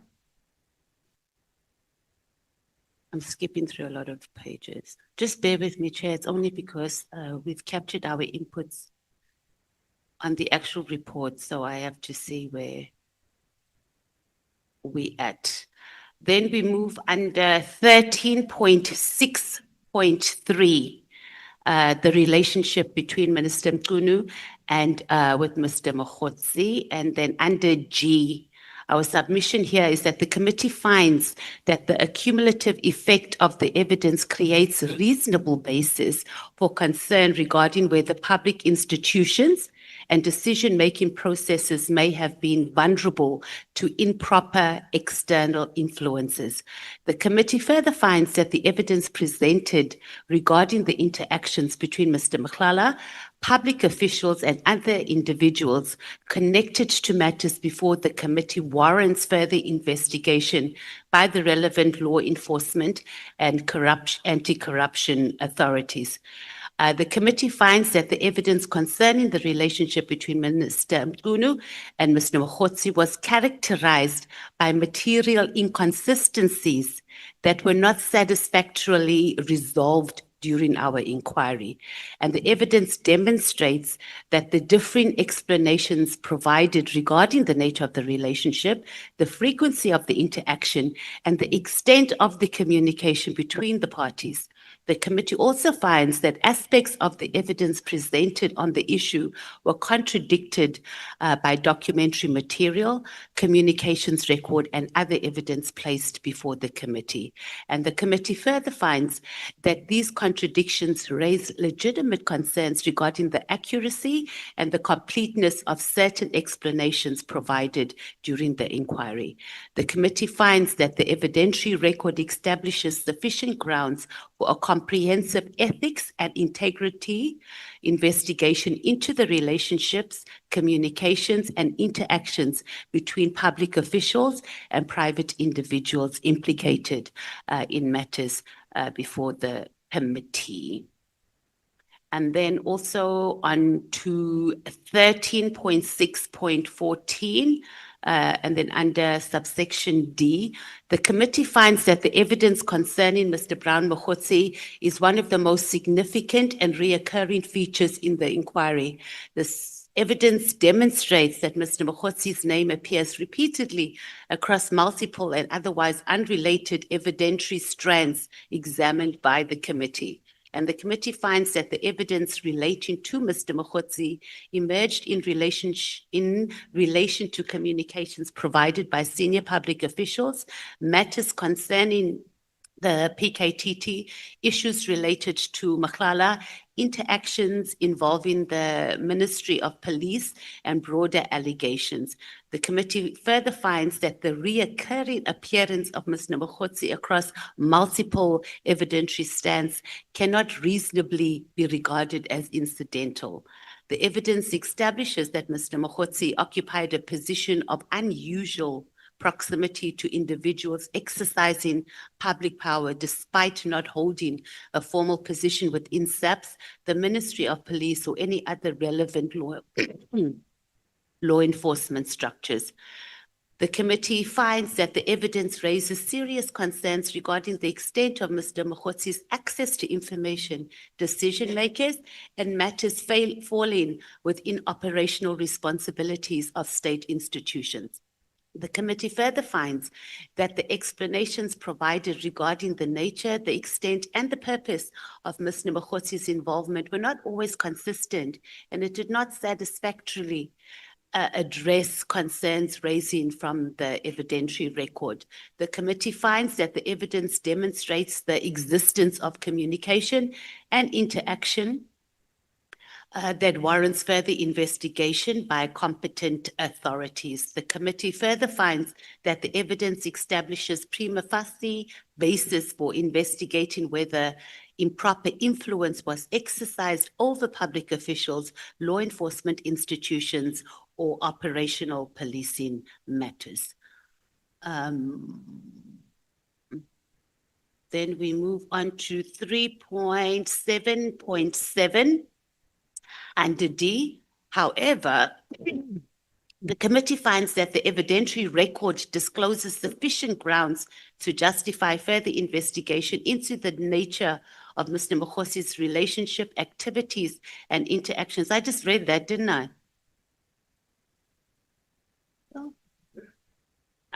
No, Chief Whip. This thing is just jumping all over. But we're on our final stretch, though.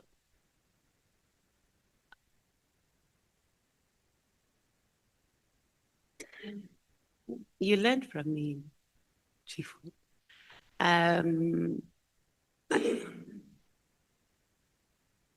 Chair, most of this is covered. Then on 13.10.2, under public participation evidence, our input there under B is the findings and recommendations that follow should therefore be understood as oversight findings grounded in evidentiary record and directed at fulfilling the mandate conferred by the committee by the National Assembly. At least I'm not giving the whole background that Honorable someone did.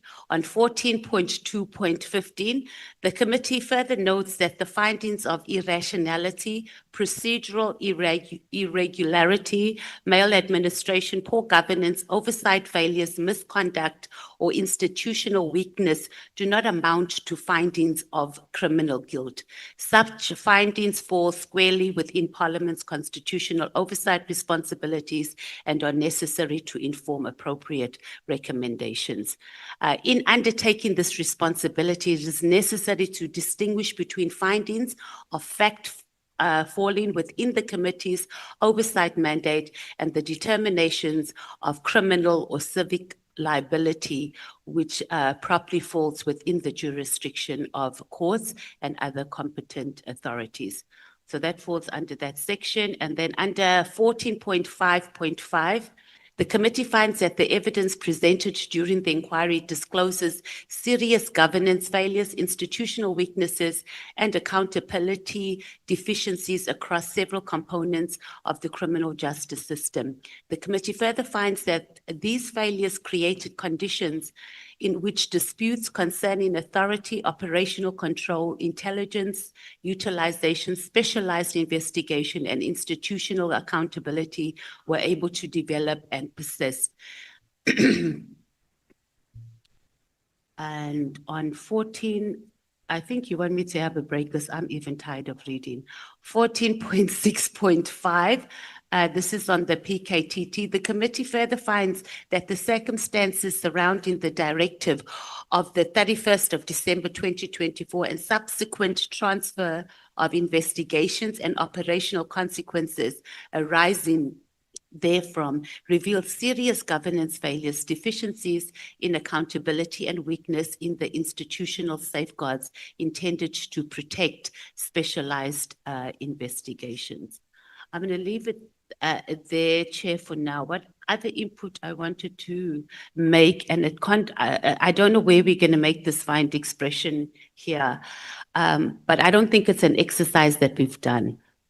As the committee, we were faced with this challenge of we've had witnesses come before us and they give us a sworn affidavit and they give us testimony and they can tell us two different things about exactly the same event, which means that they have no problem going to write a sworn affidavit or coming before Parliament and misleading Parliament. And unfortunately, we do not have the power to say this one purged themselves or didn't do that. But we need a process where we go through and we identify the cases where we've had conflicting testimony. And in our recommendations or in our findings, number one, we must identify that. And in our recommendations, it must be that Parliament must open perjury charges against those individuals.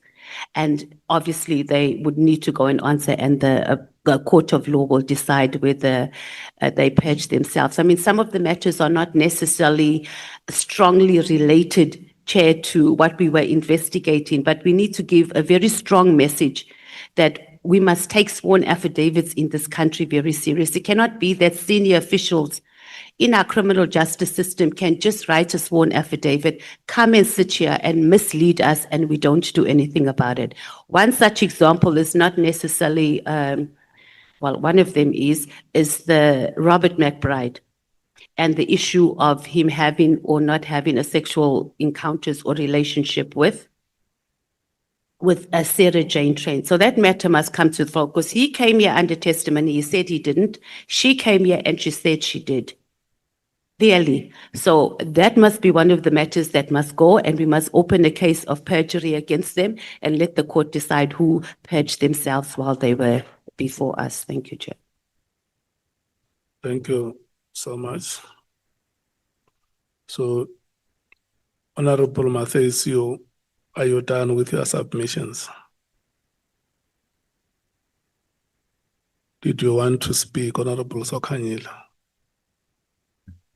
Yes, Chairperson. What do you want to say? Can I talk? Yeah, I want you to tell me first, do you want to make cross-cutting submissions or you only speak on theme 3? No, I will talk to cross-cutting issues that have been raised by honorable members, some of them. Okay. Yeah, you are allowed. Thank you, Chairperson. Chair, looking at the issues that have been raised by honorable members, referring to referrals and consequences, there are some that have been left out. For instance, even in the report, the committee has noted the allegation concerning the acquisition, access, use, or dissemination of personal financial credit related and other protected personal information without making any findings, Chairperson, regarding the legality of such conduct, whereby the committee maybe will recommend that the National Credit Regulator, the Information Regulator, and other competent authority assess whether any matters disclosed during the inquiry warrant further investigation in terms of the National Credit Act of 2005, protection of personal information. Then it won't have recommendation, but where we need to take those issues, the relevant law enforcement agencies must investigate for possible violation of National Credit Act, conducting lifestyle and assessing the credit information of individuals without the necessary authority. This is informed the fact that you have Sarah Jane Trent, who in her statement, she confirmed that she became a fraud examiner in 2019.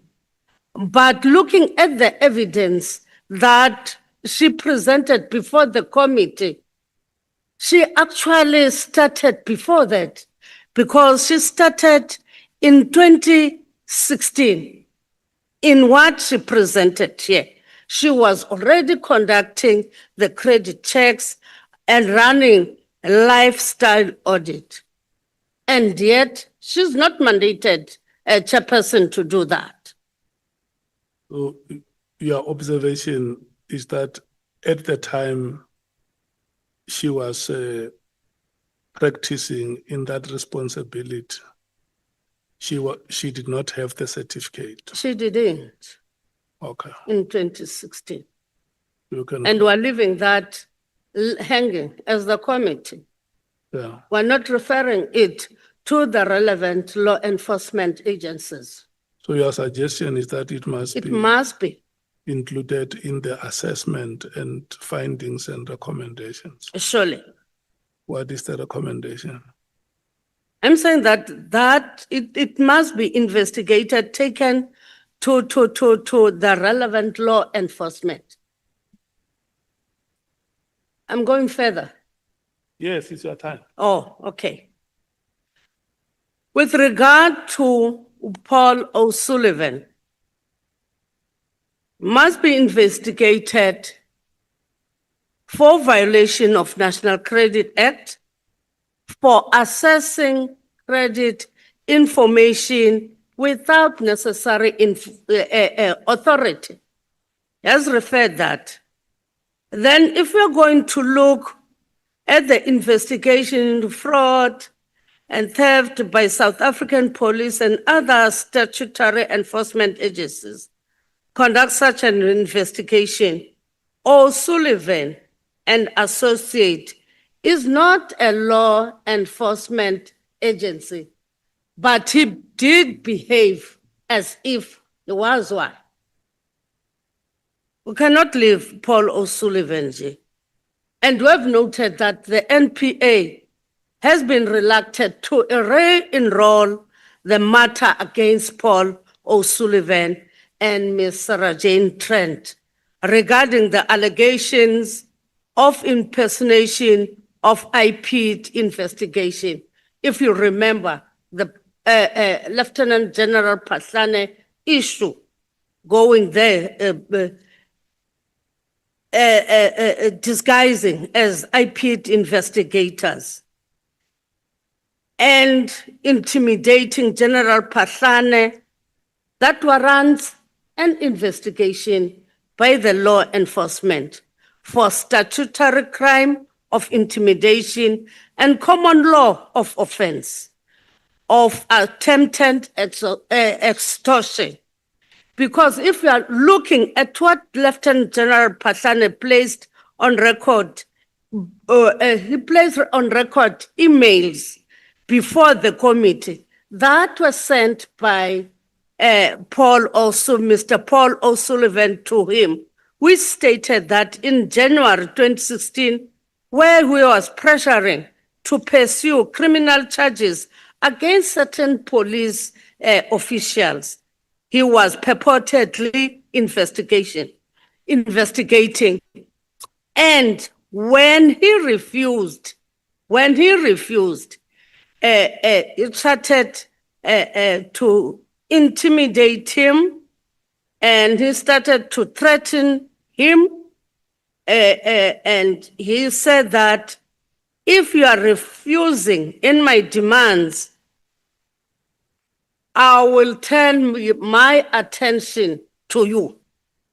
Then on February 5, 2016, he said, if you don't take action against Muno, now I'm turning attention in you. So he was threatening Patlane on that. And he also, on the 12th February 2016, gave ultimatum with threat, fix Muno now, or you'll go the way as Slebi. We cannot just leave it as the committee, the issue of Slebi, to threaten someone with what happened to another person. It's serious. So we cannot just leave that. The NPA should enroll the issues against Paul O'Sullivan. And then again, Mr. Sullivan be investigated. That one is not included. Be investigated for violation of Section 3 of the Protection of Information Act.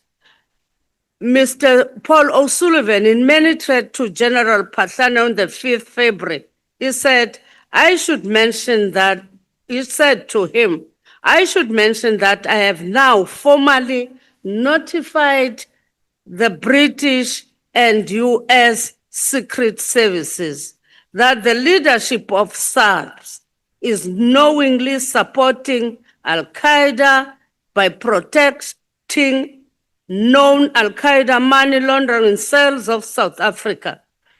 You know, those issues that were raised by O'Sullivan, and also in his own admission under questioning, he testified that he worked for the British government. So we cannot just see Kenji talking also about the terrorism placing South Africa and other things that we don't know. We cannot just leave it. And then another thing, Chairperson, the delegated role of deputy ministers. I think I should talk to that, whereby the presidency should develop a framework regulating the delegation of responsibilities to deputy ministers and associated parliamentary accountability arrangement in order to strengthen transparency and responsible and oversight. The president must develop a framework that guides the assigning of delegated responsibilities to deputy ministers by ministers. You know, when the presentation was done here, some of the committee members, they wanted to say that we don't need any deputy minister. We need those deputy ministers, but there must be a delegated framework that must be done by the presidency. And with delegated functions to be shared with Parliament for its oversight function in accordance with Section 93(2) of the Constitution. And then again, in institutional culture, discipline, and ethics, the government should assess whether additional safeguards are required concerning the movement of former members of specialized intelligence, covert, technical, and high-risk operational environment to private security industry, where such movement may create security intelligence or conflict of interest risk. This is according to the evidence that was given by former Minister Bheki Cele. The state spends about 1.1 million to train one member of police special force. We lose these members to the taxi industry. That's what he said. And the private security industry. If we're going to look at Mr. Matlala's security, he said there are former police special force members who are working for him and they're earning big monies there. And they do the job. If we just leave them as they are, amendments, I'm saying that the amendments to the SAPS Act and its regulation is proposed to impose restriction on special force from joining the private security sector. The minister may promulgate regulations that will empower the National Commissioner to issue clearance certificate granting permission to a member who wishes to render a security service or similar approach adopted for crime intelligence members or intelligence service regulation may be consulted for a similar approach. Let me pause there. I'll come again. Thank you. May you stay as an honorable member. May you stay true to your commitments. Because you said it here in front of television when you started that you are making cross-cutting recommendations. And yeah, drink water and finish your recommendations. I can give you between 30 seconds and 1 minute to help.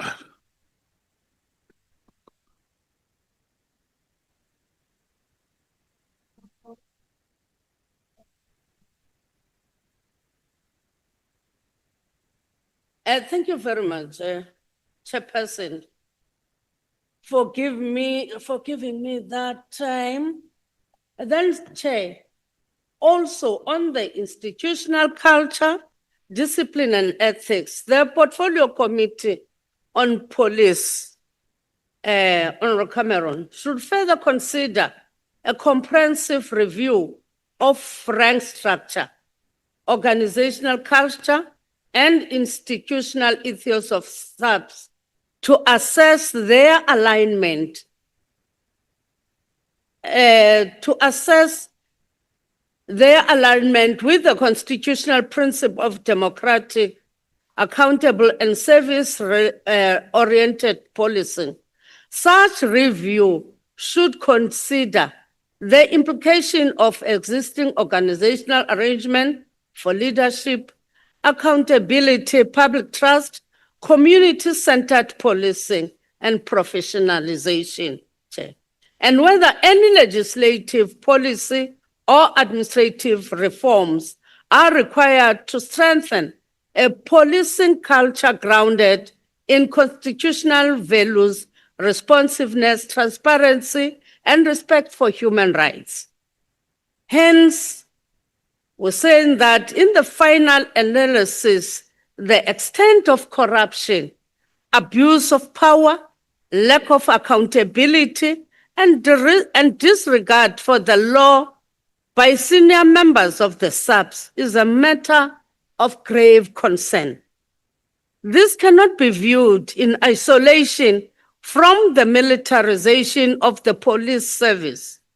To this end, the Portfolio Committee on Police should consider a review of the militarization of police ranks with an intention of reorientating the police as a service, not as a force, Chair, in accordance with the values enshrined in the Constitution. At least we must remove certain powers of that militarization to the police. Demilitarization should therefore include returning the ministry and the department to the language and ethos of the Constitution names as a service orientated to the safety and security of the people, and retiring the force culture that militarized the ranks entrenched. We recommend the report should flag the nomenclature and ethos.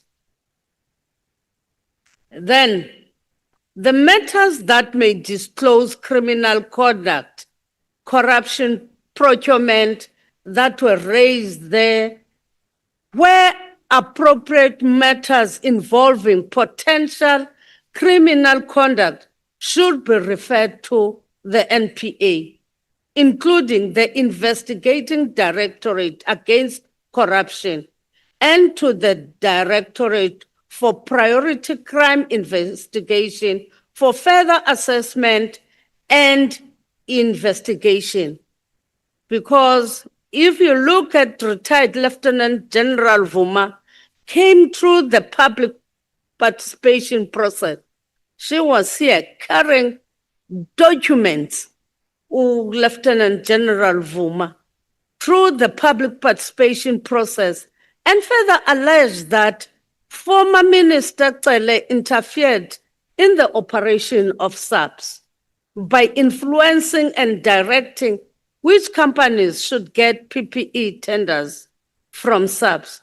She further alleges that Minister Cele was central to the irregular runaway cost associated with transaction of acquiring the Telkom Tower building, which had ballooned almost 2 billion from 605 million. This matter warrants further investigation and recommends that DPCI investigate the involvement of the former minister and other actors that they can get to, that were involved in that. Additionally, Lieutenant Juma alleged that during March 2020, Lieutenant General Peter Jacob, who was at the time a divisional commissioner of crime intelligence, and Mr. Cele purchased interception equipment to the value of 120 million rand without prerequisite exemption certificate from the Department of Justice and State Security. As a result of this, the interception equipment that they purchased remained utilized and wasted for years. This may have been a scheme unutilized. This may have been a scheme to loot the Secret Service Fund, as there was no intention to utilize this equipment. Therefore, we recommend that this must be investigated. To the people whom I've said it referred to them, they said it must be done. Then again, another issue that came out from public participation, Mr.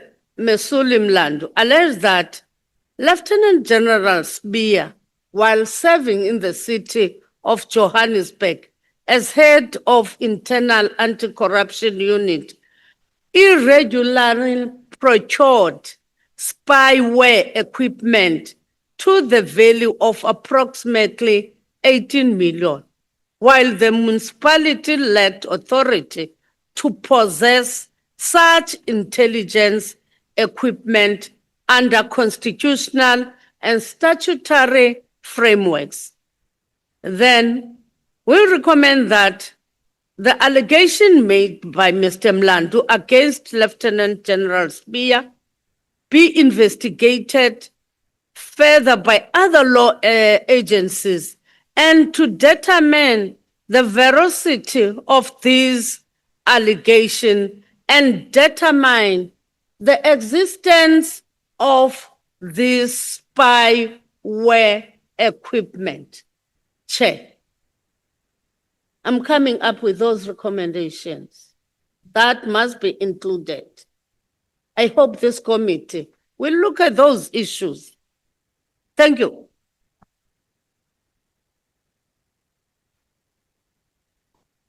I listened to you very carefully. On the reorientation of the police system in this country, whether you want it to be a police force or whether you want to render police services. Yes. And the observations that you would have made on the witnesses, some of them who appeared before us, Mr. McBride, Ms. Sarah Trent, Mr. Apollo Sullivan, and lastly, with that official from Joburg Metro, Mr. Mlandu. Now, I heard all those things. And even our superior content team, Ms. Van Zyl-Hoos, and Ms. Silkstone and Dr. Dr. Kok.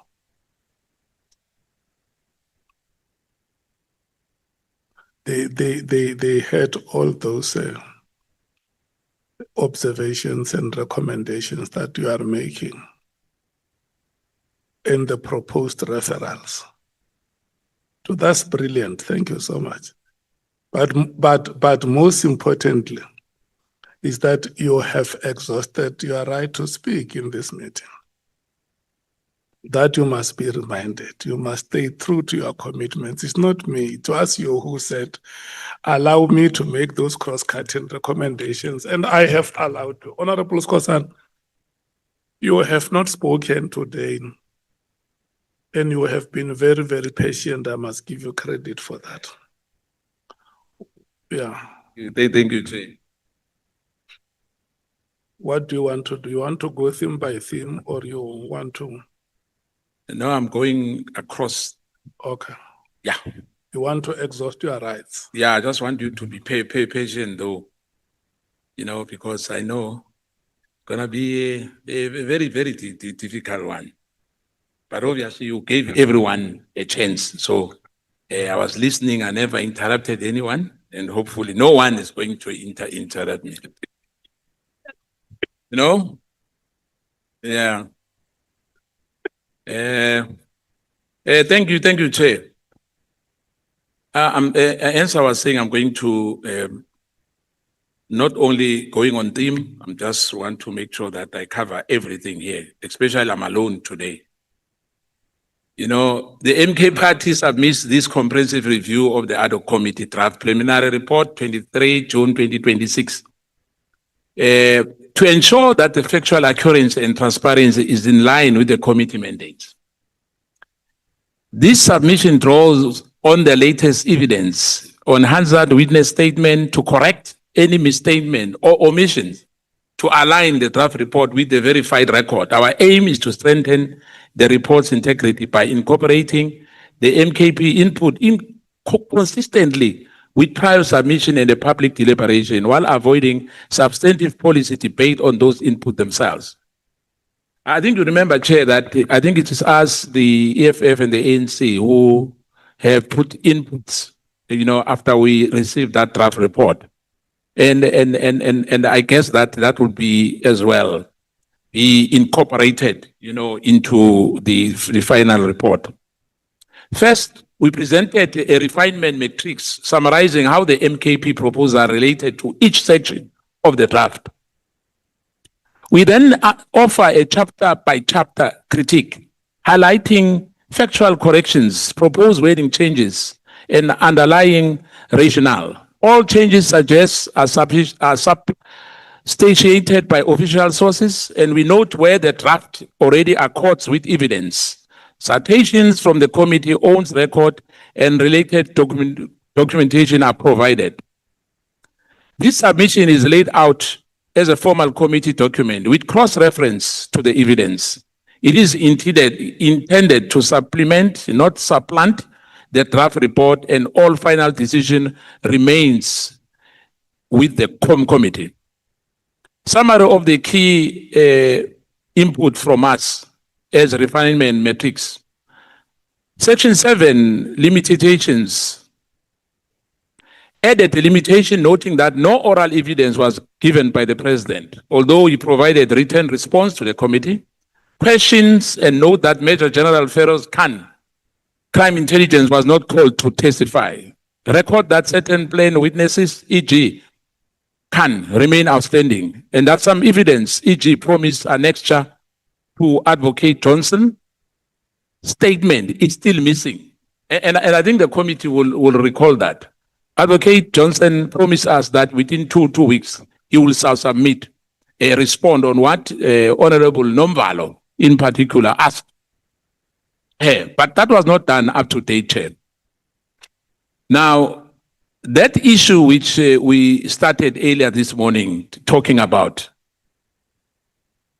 the PGM, if I remember, they've got records. The Hansard's got record of what transpired here. And I'm not going to withdraw anything. I'm still saying that I've said that many times, 3 times, the issue of Khan that he must appear here. And as I said, I even call him. Section 7, again, number 5, note that the unresolved allegations regarding Katiso Molefe and Morgan Maumela and General Mkwanazi identify Mr. Molefe and Ms. Maumela as members of the criminal syndicate, but their roles remain untested. The report should record this as unexplored allegation, as the evidence leaders did. Now, the public participation, no specific input from us and from other parties beyond the standard process, but note that the public submission raised many of issues listed above. The section should summarize the input, witness protection, and documented access general consistent with the existing text. And I think we transverse the issue of Mashale and for better word, Professor Dihas. I'm not sure, but yeah. If you remember, Chair, that this so-called social media tweets, because Mashale was lying on that, he was testing the minister, Kunu, and, same as O'Sullivan bragging that he will bring every, in fact, as a matter of fact, it's him who said that, that he brought down then Commissioner Silebi. And the only thing which also to me, which he accepted from this committee is one, that he was a rapist, because he pleaded guilty on that matter. In Randbeck, he accepted on that. He pleaded guilty on that. But on the other issues, there were a lot of speculation from him. Section 12 on evidentiary overview. Update to reflect an outstanding documentary evidence. The committee noted that during Advocate Andre Johnson testimony that he had not received all the relevant documents and requested them urgently. Similarity, it was publicly noted that Advocate Johnson had submitted documents without their attachments. which members call these gaps in the record. Section 12 of this evidentiary overview ensures that all public hearing testimonies are accurately summarized. In particular, the report must correctly portray Minister Mkunu's testimony. The evidence leaders found his testimony raised significant credibility concern, including the admission that he instructed the covert recording of General Mkhwanazi and that he misrepresented to Parliament the extent of his consultation with President on December 2024 directive. If the draft minimizes these points, it should be amended to reflect them. Section 12 of evidentiary overview. The draft should clearly state that General Khan was never called as a witness, despite numerous reference in evidence to his role. His absence was noted by evidence leaders as unresolved issue. The omission should be marked as a limitation, as MK Party proposed in most of the meetings which we had as a core committee. The findings and recommendations. I think we, as MKP, we note that the evidence leaders, through particular conclusion, for example, that the minister's directive on the 31st December 2024 was issued without consultation with the National Commissioner or the President. And with after the fact explanation that conflicted with the minister's own testimony, the draft finding section should accurately reflect these conclusions.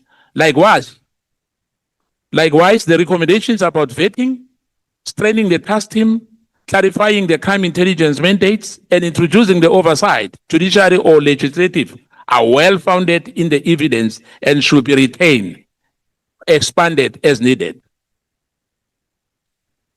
Scope and our term of reference. No specific MKP inputs were submitted on the basic introductory section in terms of reference.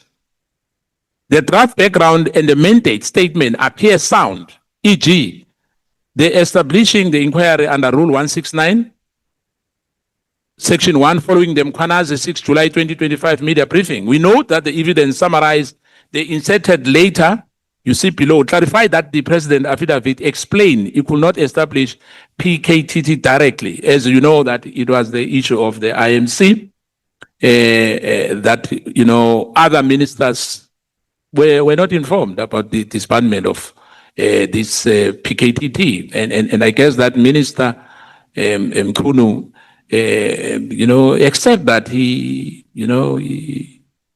made a big mistake on that.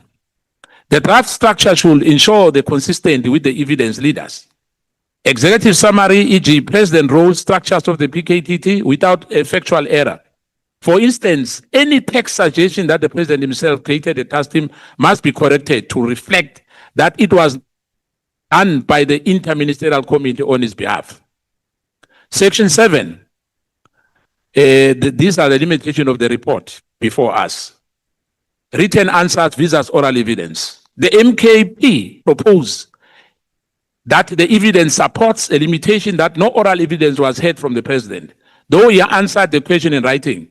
The draft already notes that the President did not testify, but should explicitly that written responses were received. The President press release of the 17 March 2026 confirms President Cyril Ramaphosa has formally provided the written response to the committee in question. And I think when General Mkhwanazi was here, we transversed that as well to say the President has responded, though it did not appear before us. And that alone suggests that in some, in a public space, that the President is above the law, because he's the only person, who we called, who responded in writing. Besides that, the IGI, let us down in terms of one of the former member who was denied a right to appear before us. This material context, readers should correctly infer that the President declined to engage. We suggest wording like, it is noted that President Ramaphosa have declined to engage directly, did not appear in person before the committee, but furnished us with a formal written answers to his question on the 17th of March 2026. The committee has acknowledged this response in summary. The lack of oral testimony is a limitation. We must agree, all of us. Though the president written evidence is on record. The witness gap, the draft must be recorded that Major General Feroz Khan, Crime Intelligence Deputy, was never called to give evidence. Despite the centrality on his allegation action in testimony, the evidence leaders explicitly noted an issue repeatedly raised by Lieutenant General Mkhwanazi, namely the role of General Khan had not been fully explored because General Khan had not been called to testify. This language should be quoted or paraphrased as an express of caveat. Similarity in any other plain witness, e.g., Ms. Konda Barnard, or in-camera witness who possess classified evidence should be mentioned under limitation if they were not heard. As a member of this committee, I urge you that this omission be documented rather than closed over. And I think Honorable Ngola spoke about the issue of Honorable Barnard. To say, as she served in the, I think the Intelligence Core Committee, the Portfolio Committee there, that herself and Honorable Adams aired by publicizing these matters of crime intelligence in public. Molefe and Mawela allegation. General Mkhwanazi named Katiso Molefe, as I said earlier, as a high level and Morgan Maumela of syndicate members, so-called cartel. The draft limitation findings should say the alleged involvement of Ms. Molefe or of Mr. Molefe and Maumela was not tested in evidence. The evidence leaders report shows that Mkhwanazi names do not appear, but there's no confirming testimony. For example, Advocate Arend's summary notes Mkhwanazi identified Ms. Maumela on the 18 March 2026. However, without any cross-examination or supplementary evidence, this remains an allegation only. As you know, there's nothing which happened to Morgan Maumela as we speak. The only thing we know in this committee is that his vehicles were confiscated and nothing else. The witness allegation about a person such as Katiso Molefe and Morgan Maumela are recorded in evidence, but remain unverified and thus appear as untested assertions and in the report. This matches the MKP submitted amendment to the record as untested allegation with referral considered only if new evidence emerges. Scope beyond such, the MKP point out that the inquiry span all criminal justice institutions, not just the police. The evidence supports this broad view. Numerous witnesses described as cartel influencing the National Prosecuting Authority, IDEC, magistracy, and correctional services. And I want to emphasize this, Chair, to you again, that I think I've raised this thing many times, that we have scratched the surface. You know, we have not eaten the meat. You know, we are still on the bones. The issue of the correctional service, in fact, was untouched in this committee. The issue of the judiciary was untouched in this committee. The only things which we hear in this committee in the last 8 months or 9 months was more about the police. And I think our chair who's sitting here, who I'm a member of the Police Portfolio Committee, can attest to that. And really, it's disappointing that we had a joint committee of the Portfolio Committee of Justice and Police.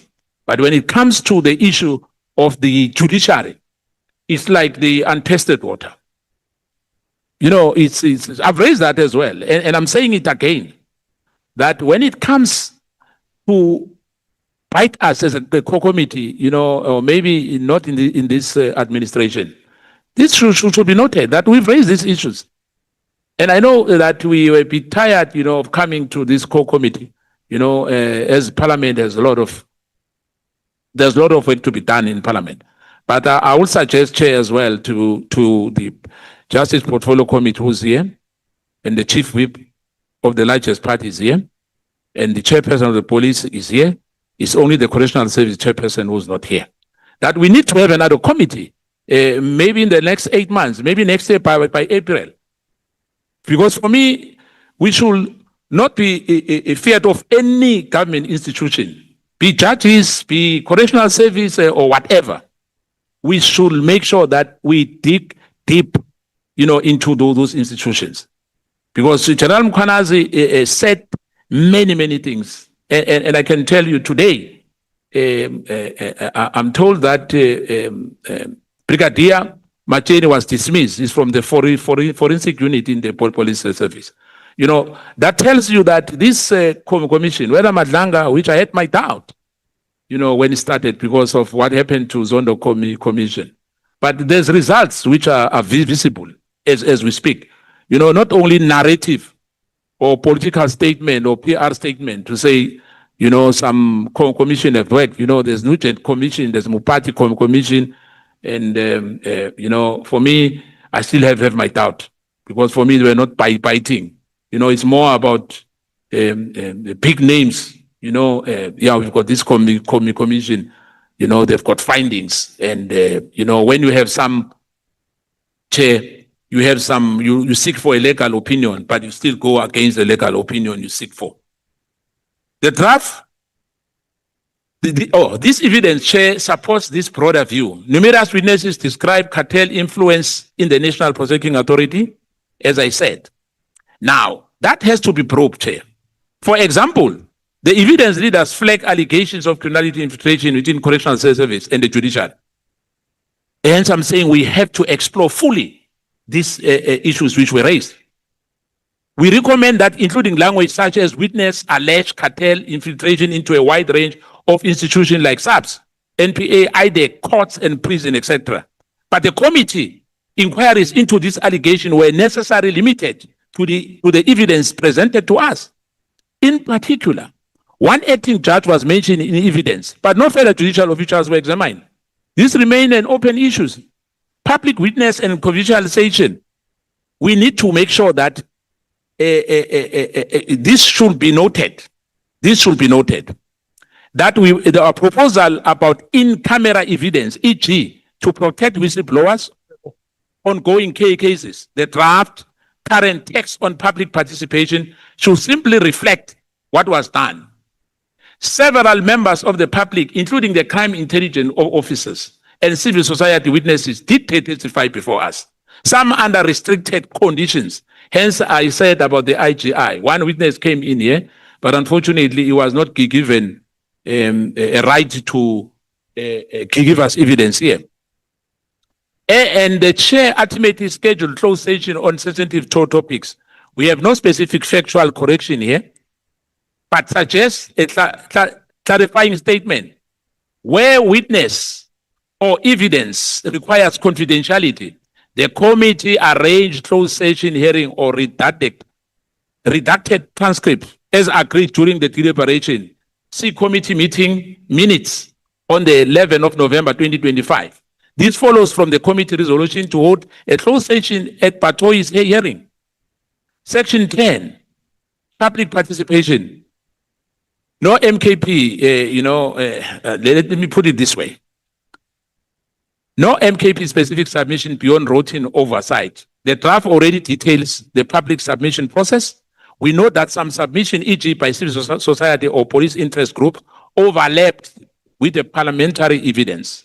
The draft fairly summarized key components, community concern. MKP has no correction here. Section 12, evidentiary overview. This section must accurately summarize the evidence. Several MKP concerns arise regarding the presentation on the testimony and documents. Advocate Johnson evidence, the draft outlines Advocate Andrew Johnson testimony on SAPS corruption and IDEC operations. It should include that the committee requests additional documentation at her hearing, which we asked Chair up to date. We have not received any. And I think that's undermining our core committee. As a parliamentary press release noted, the committee further noted that it had not received all relevant documents related to these investigations and requests that the outstanding information be submitted as soon as possible. The draft should say so. Similarity, the company shows frustration over missing attachment. One member exclaimed last week we had Advocate Johnson, she left some documents, no attachment. It is unacceptable. This contemptuous remark by our member, honorable member of the EFF, underlines the fact that important supporting documents have not been filed. We recommended and adding a brief note. The committee observed that some exhibits promised by Advocate Johnson and added by another witness were incomplete, e.g. Johnson filings lack annexures, which was a matter of concern. Advocate Patoi evidence. Advocate Shamila Patoi, I know is retired. She not necessarily retired. I think her term of office expired. Advocate Shamila Patoi testimony covered prosecutorial challenges. The draft should appropriately frame her remarks. For instance, as Mkondo sees the party, is of our opinion that is against that she concealed the name of a corrupt prosecutor. Patoi repeatedly explained that she referred the allegation to IDEC and will seek legal advice before disclosing any name. She alleged that her refusal was not for personal protection, but for due process. As she later explained, the draft should present in the context. Having refused to reveal the name of an alleged corrupt prosecutor, Patoi explained her referral of suspicious prosecutor to IDEC. And while pressured to name the individual was resisted, she cited constitutional protection for suspect. She offered to reconsider in a closed session, underscoring the legal caution. The committee minutes show she said she will consult the council before naming the person. Advocate Patoi on 19.3. It is the view that, that the draft preliminary report materially underrates the significance of Advocate Shamila Patoi evidence and fails to reflect the manner in which it was experienced by members during the inquiry. In the MK party assessment, Advocate Patoi deliberately concealed the identity of a prosecutor alleged to have been compromised by organized crime elements, notwithstanding repeated direct questions from committee members and despite committee oversight mandate. Her continued refusal to disclose identity, even after extensive questioning, it had a practical effect of withholding the information that was central to the committee investigation. The MK party further considered Advocate Patoi to have been among the obstructive, confrontational, and uncooperative witness to appear before this committee like Sullivan. With her approach, frustrating rather than assisting Parliament constitutional oversight function, I think that it's a cause for concern and that should be documented in our report. The draft report should therefore accurately record both the substance of the evidence and the significant concern expressed by members regarding a refusal to disclose material information, rather than characterize her conduct merely as an exercise of legal coaching or procedural restraint. The draft report should therefore state Advocate Shamila Patoi acknowledged that the information had to come to her attention concerning a prosecutor alleged to have been compromised by organized criminal element. It's viewed that MK party that notwithstanding requests by members of the committee, Advocate Patoi concealed the identity of that prosecutor. I'm emphasizing that. The MK party further considered that Advocate Patoi approach through her testimony was among the most obstructive. And I'll go to 19.4. Ms. Haas and Machucha allegation. The testimony of Ms. Mary Haas. I've changed now from Professor Haas to Mary. You remember when we started on our deliberation, when she came in as a witness, he came in as a professor and later a doctor, and now Ms. Mary Haas and Dr. Shamil Machucha introduced an allegation against the now judged Haas, not necessarily, Ms. Haas and Machucha. The draft should accurately note what was heard from Advocate Patoi testified that her decision on the directive was influenced by unverified allegations from these sources. Despite the IG and the commissioner findings them unreliable. If the draft omits this, it will state that Patoi and Minister Mkhunu were informed about the IG and NC consider those allegations unliable. Lot rate evidence, if included. If the draft touches the testimony of Metro Police and the police itself, etc., nothing specific from us, I can that attest to you if that is included in the draft. But Minister Mkhunu evidence, the evidence leaders found Mr. Mkhunu testimony problematic. The draft must not whitewash this. We highlight 2 points. Recording of Mkhwanazi, as I said earlier, before you gave me this time, Chair. Mkhunu admitted ordering his chief of staff to secretly record General Mkhwanazi's testimony. And I said earlier that it was wrong. And I must repeat, it was a judgment of error from Minister Mkhunu. Advocate Arenze explicitly noted this admission. If the draft downplayed this, it should be corrected. Minister acknowledged he had instructed a covert recording of the witness. That's a fact. A fact highlighted by evidence leaders as well. Consultation with the president. Mkhunu told Parliament that he had consulted the president about the directive, but Arenze records that he later misrepresented to Parliament what the consultation entailed. The draft should say that at least one of the Mkhunu statements in Parliament was contradicting by the documentary evidence. It should not be just vague. Overall, the evidence leaders concluded that Minister Mkhunu's evidence raised significant concern, e.g. about the timing of the directive.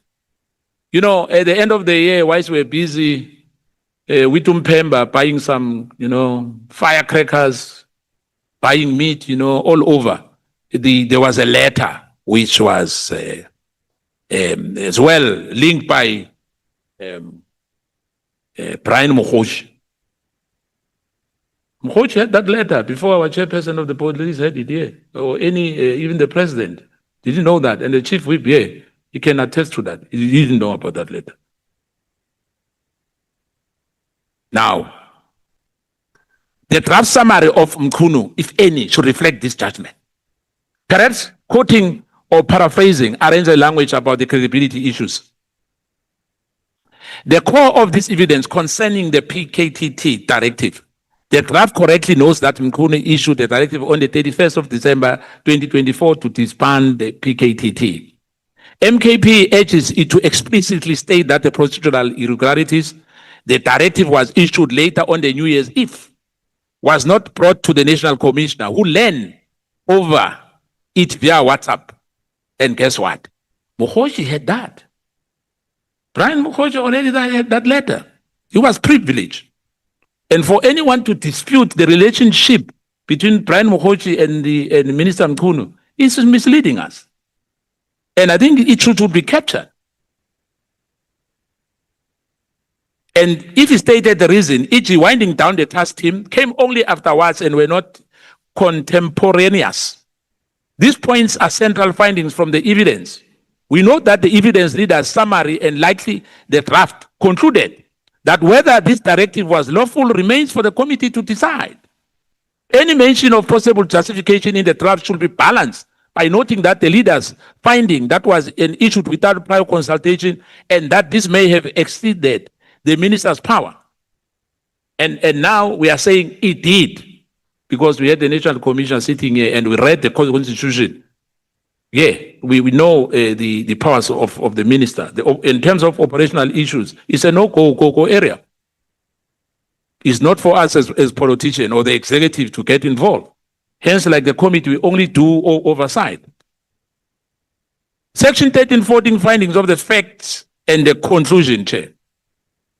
The MK party emphasized that the finding section must be tied closely to the evidence. The evidence leaders detail finding point 1, Roman figure into 4. It should guide the draft conclusions in particular.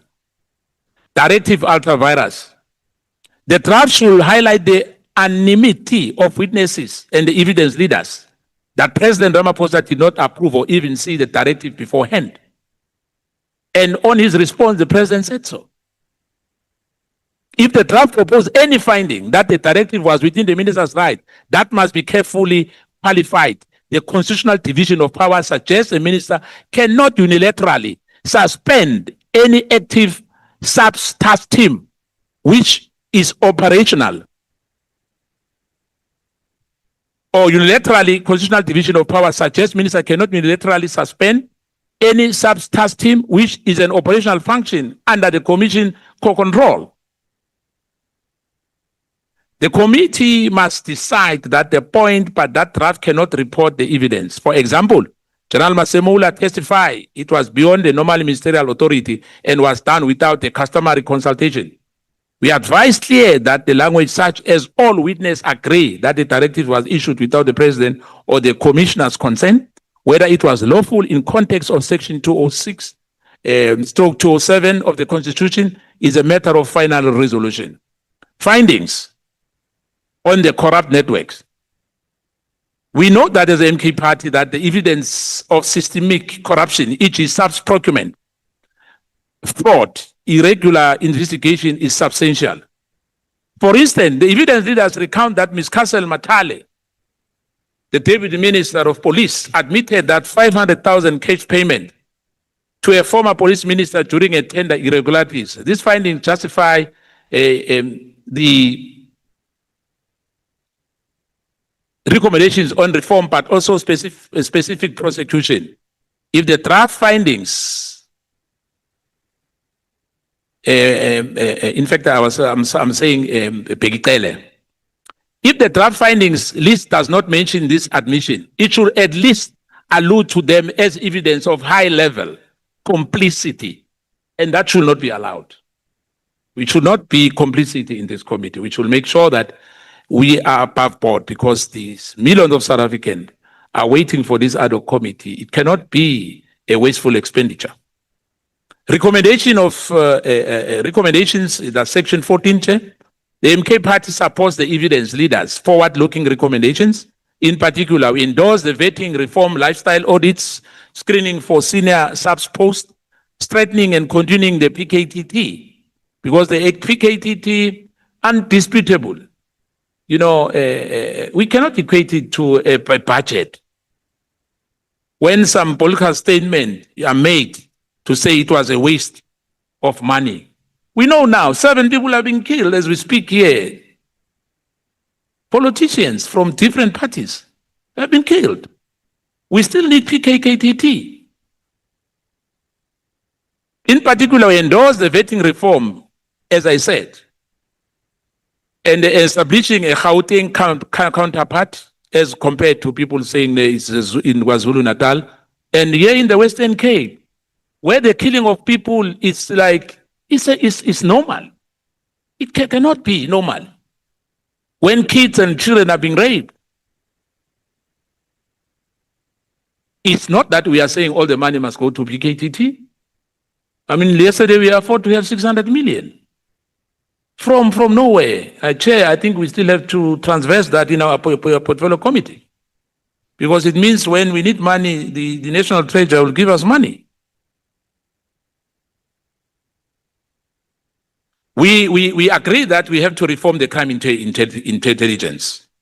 And its role must be clarified. And I think the Honorable Ngola said that as well. And oversight of the Secret Service account need to be attended. Because it was a cause for concern here that that crime intelligence is infested with some dodgy characters who are in fact leaking information. We also note that the leaders call for the expanding of IDEC mandate and properly operationalize the inspector judge. We differ. In fact, IDEC should be should be history. Because it's used to, I think Honorable Ngola said that as well, that is seen as weaponized against opponents, like the then so-called Scorpion. That if I don't like you, I said it here in this committee, that there's an Indian cabal at IDEC. Sulen or Pepelonchi and Brian Padiachi and Perumal and others. We cannot allow that. That there's a group of people when the police, we are not saying people should not be arrested or should not be investigated, but it looks like there's a particular agenda there's a particular agenda against some of the top officials in the South African Police Service. Not that all of them are corrupt, because we cannot paint everyone with one brush. You've got still a good men and women in blue. The draft should include or preserve the recommendations which largely anchor on our previous submission as Mkondo Wesizwe party on the anti-corruption oversight. If any specific recommendation from the draft contradicts the evidence, for example, a weak or non-binding probe of the crime intelligence directorate cases, it should be strengthened. Finally, the MKP particular supports the including the recommendation from 47 that all incoming national commissioners must present policing reform plans to Parliament at the outset of their term, as long as the term accountability measures. It must be measured. I'm concerned as well, Honorable Sangoni, because we still have another day, Chief Whip, but you can drink some coffee there. If the draft report formats allow for the minority or additional views, the MKP may append further comments. For example, it may emphasize the need for the committee to consider the classified IG report on crime intelligence, mentioned in evidence but not delivered. The Prima letter, if you remember that, it causes a lot of problems here. You know, I know that he is still in prison, but you know, he was able to call and send emails and yeah.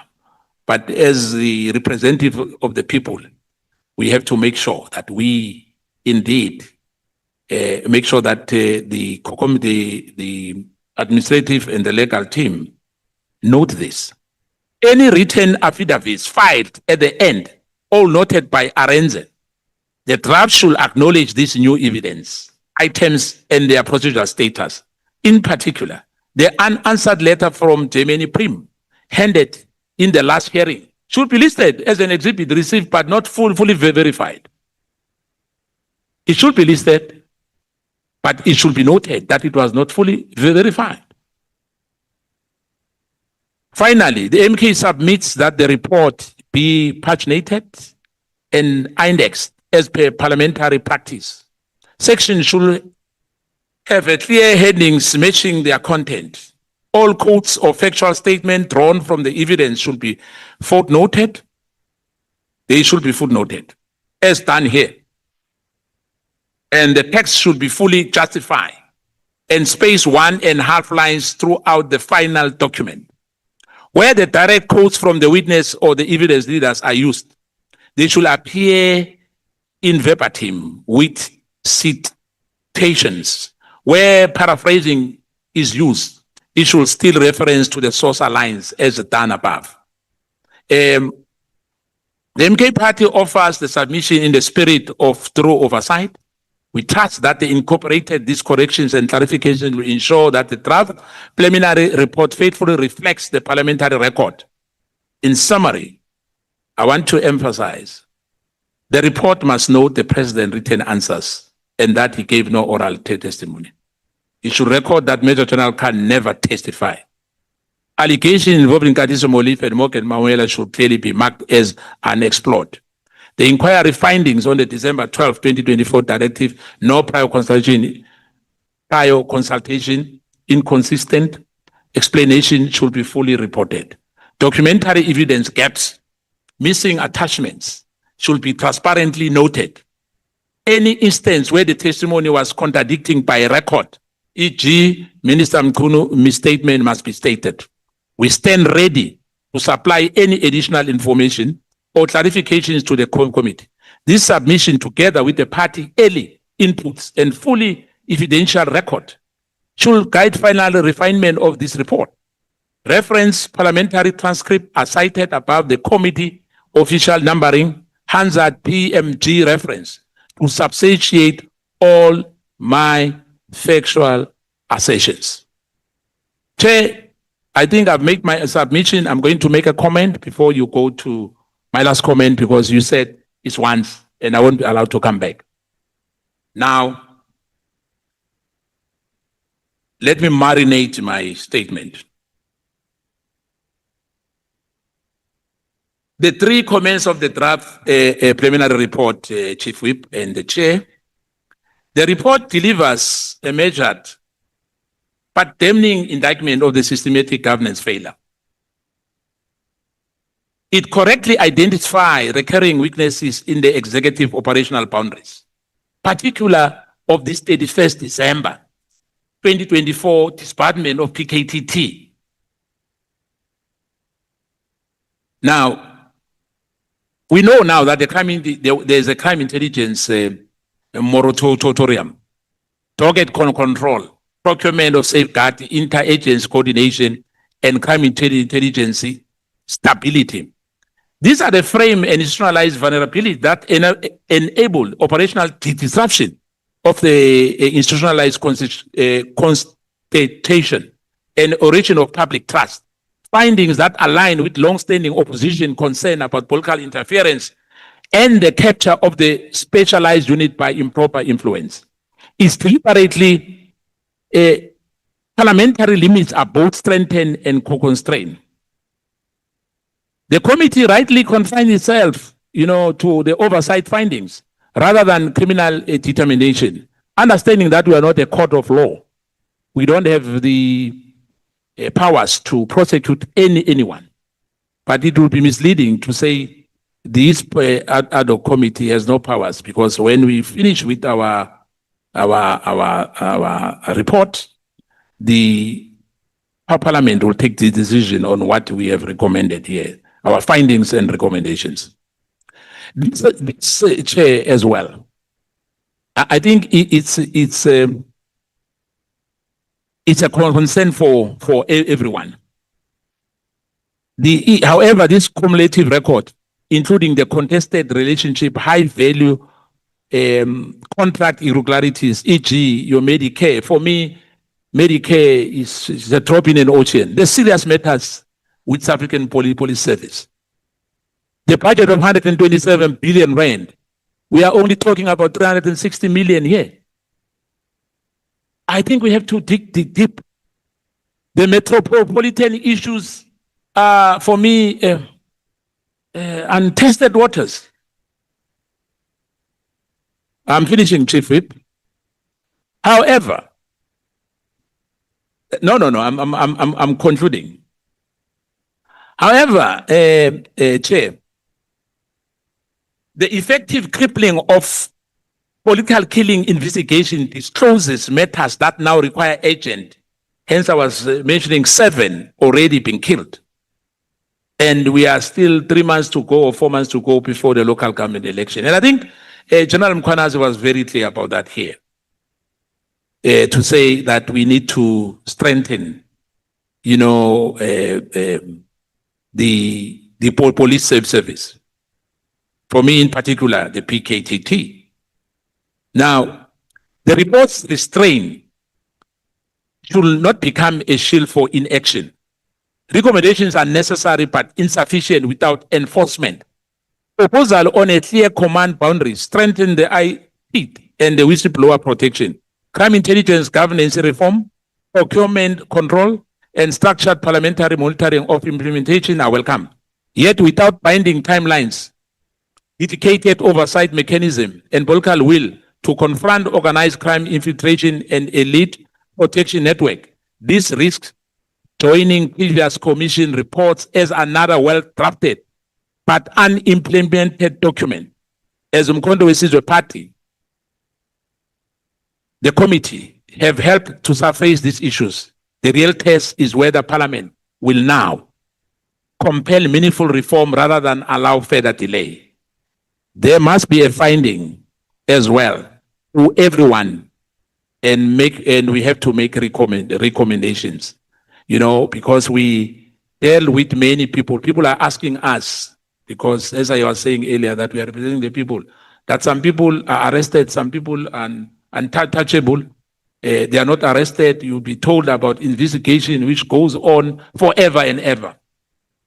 And hence people have doubts, to say maybe as well us will have a problem, of implementing our findings and our recommendation. I said, no, that will happen. And I hope that we are not going to extend that, because we've been extending until, Chair, what I said earlier in closing, and finally, that maybe by April, I think the Speaker, if he can give us another time, Chief Whip, through your intelligence, that my emphasis on the issue of the judiciary and correctional service, I'm not going to back down on that, because really he gave us an opportunity to make sure that we know what we know today. We know today that General Sinono has resigned. We know that today Brigadier Machene has been dismissed. And that tells you that if General Mkhwanazi was not brave enough, though he's got so many attacks, he has so many attacks from left, right, and center. People are not happy. Some criminals are not happy. They tried. Hence, I was saying the one rapist yesterday tried at the Mazanga Commission, but they chow him alive to discredit General Mkhwanazi's assertion, to say there's a problem in this country in terms of criminal justice system. And it's been proven, even if we have no finding as yet. But the results are there for anyone to see. But obviously, some are driving some agendas to discredit General Mkhwanazi. We are not saying he's perfect, but indeed, for me, where I'm sitting, I'm saying what a blessing to have a man in blue when he was criticized about wearing a uniform, a camouflage. The pettiness of some of the high-ranking officials and some politicians about why we're wearing a camouflage, we're concerned about the uniform instead of the content which he gave this country to reset and to reset the integrity of the police service in this country.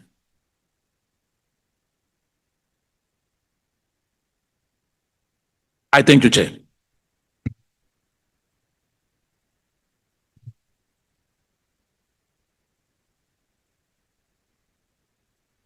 We thank you so much. Go away. You can't. If you go, I go with you.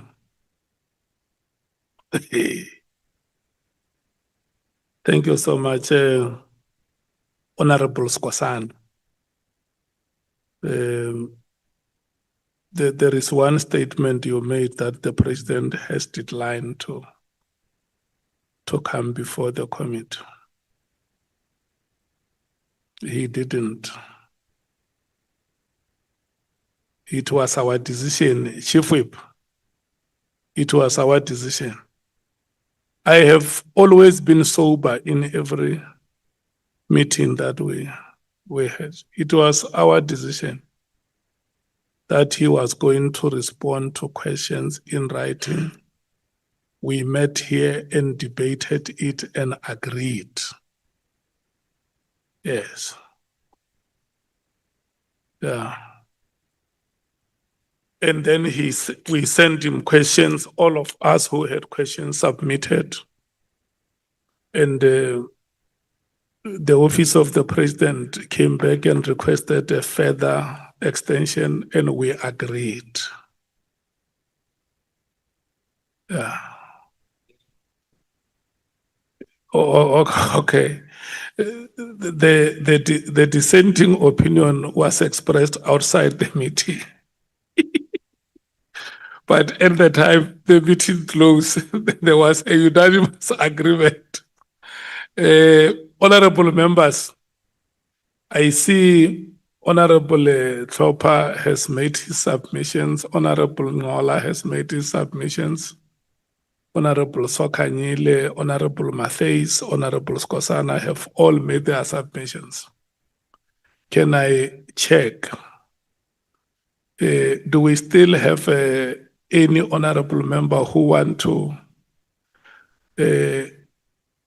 make cross-cutting submissions before we revert to the theme-by-theme approach. Okay. You want to make cross-cutting submissions, Honorable Sangoni? Do you want to make cross-cutting submissions? You know, they're not necessarily cross-cutting, Chair, but I will make them cross-cutting so that we can finish. Would that be in order? Yeah.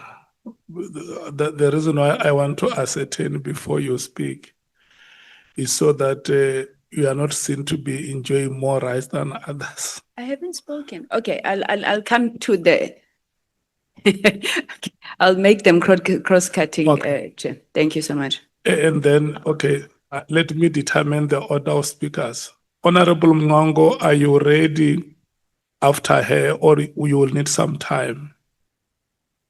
No, good afternoon, Honorable Chairperson and honorable colleagues. I would need some time to get myself ready, Honorable Okay. Chairperson. Thank you. Honorable Breitenbach, are you coming to speak? Chair, I'm so tired of listening to everybody else speak. I was largely covered by Honorable Klopper. If I need something, I'll wrap up at the end, but Okay. Honorable Cameron. Now, let me give you time to finish what you are doing, and then you will let me know. Okay. Chief Whip.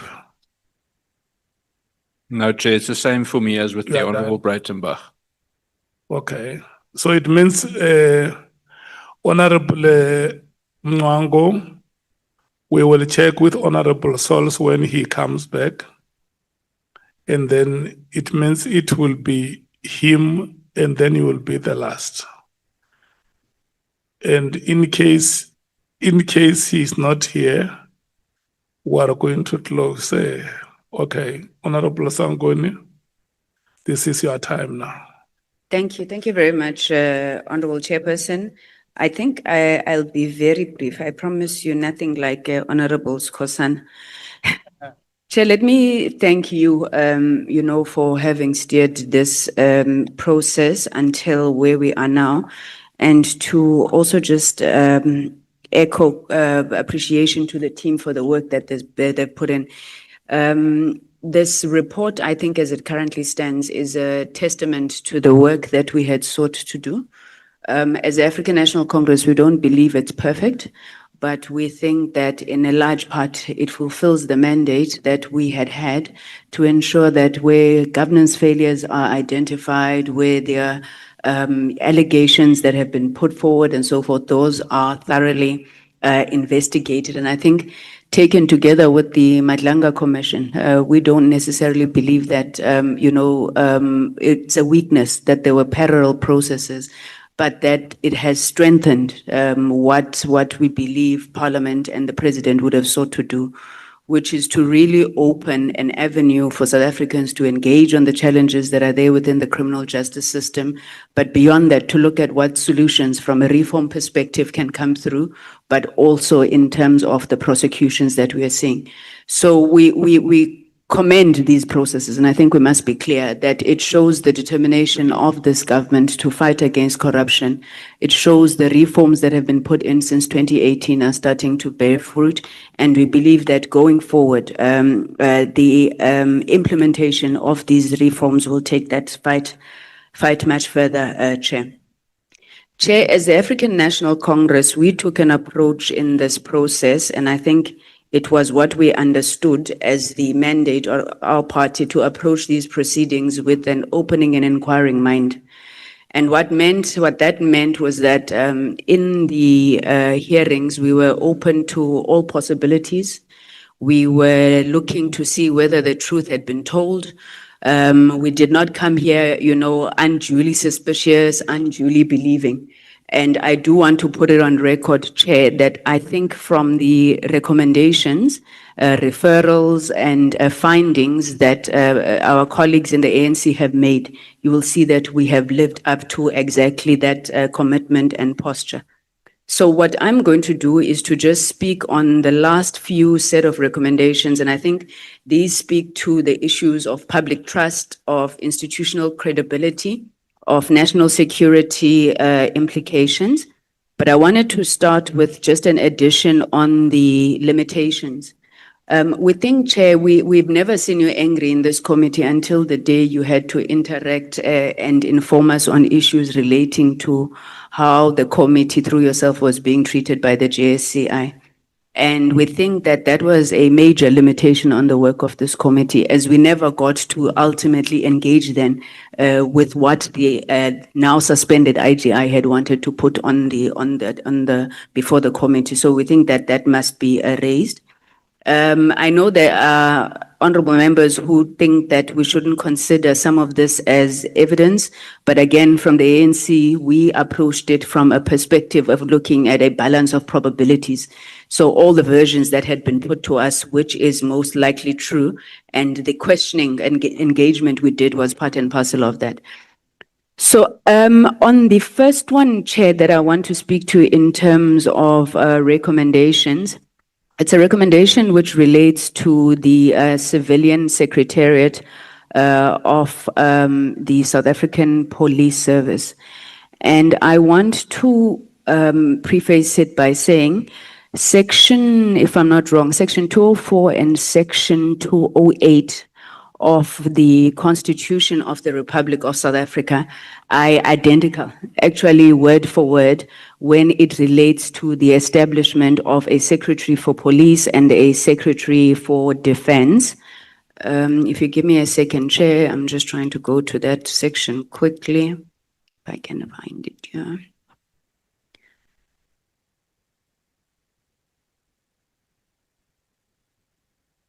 Okay, so the section in the Constitution speaks to the establishment, okay, I can't find the exact section.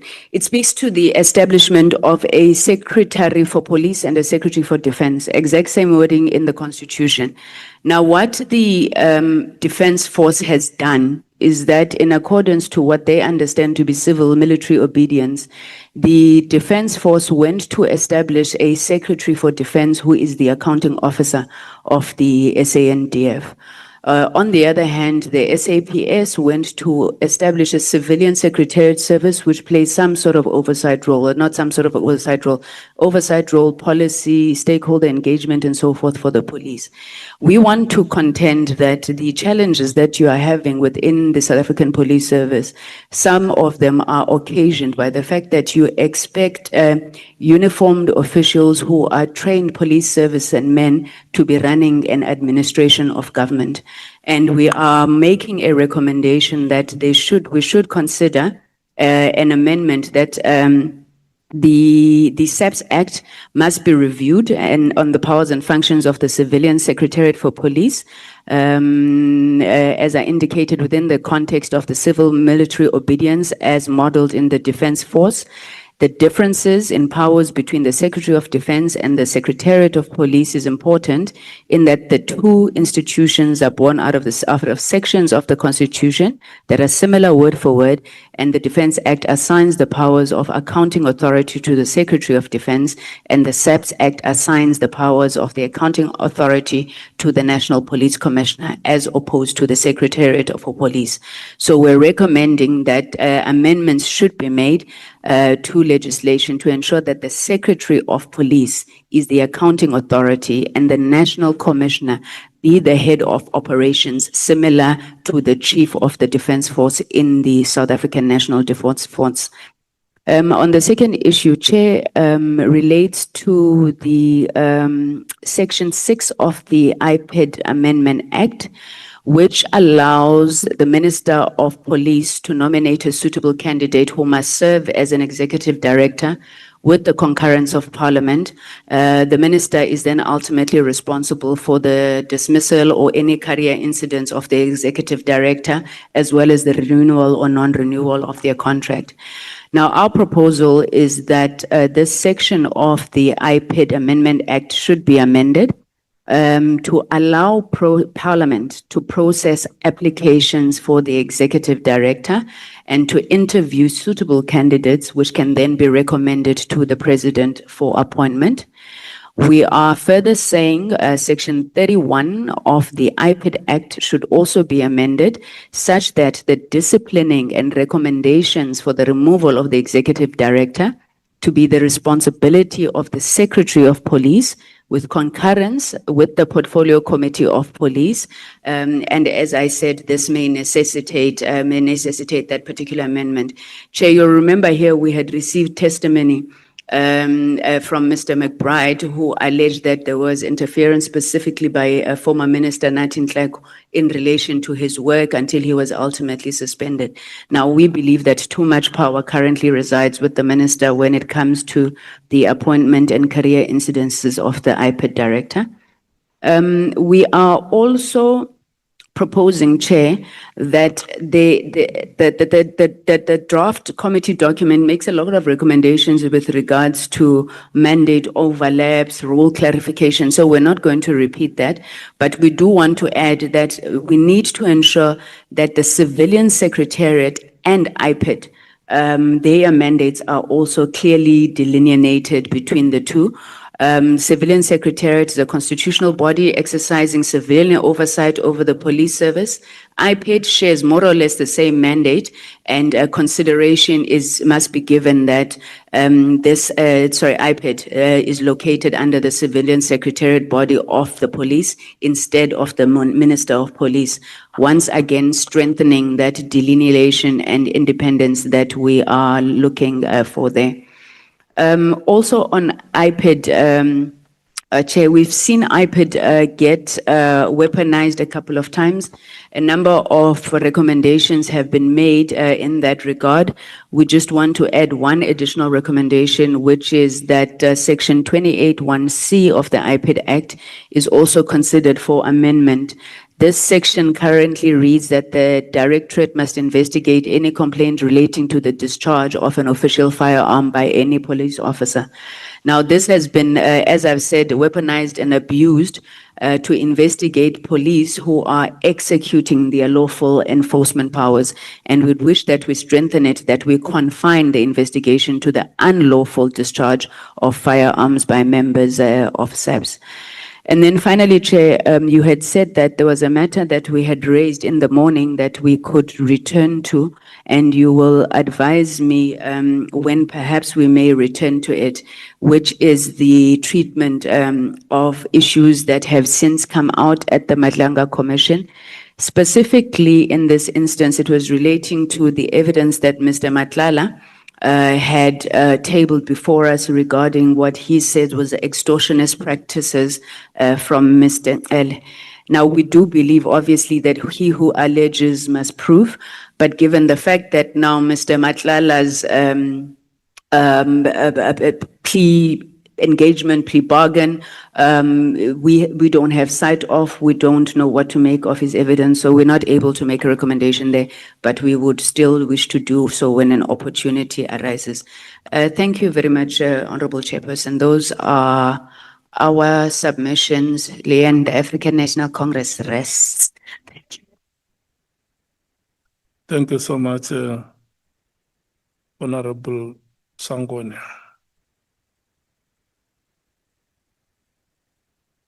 Can you speak through the microphone? Leanne, the chairperson, please says repeat that you are impressed with the African National Congress on the record, please. Through Thank the you. microphone.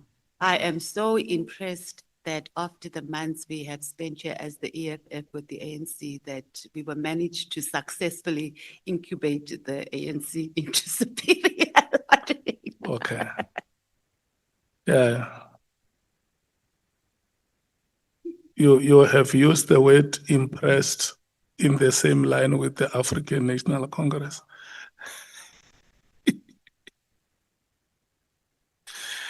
Thank you so much, Honorable Sangoni. The last part that you have mentioned, we may not be able to discuss it today.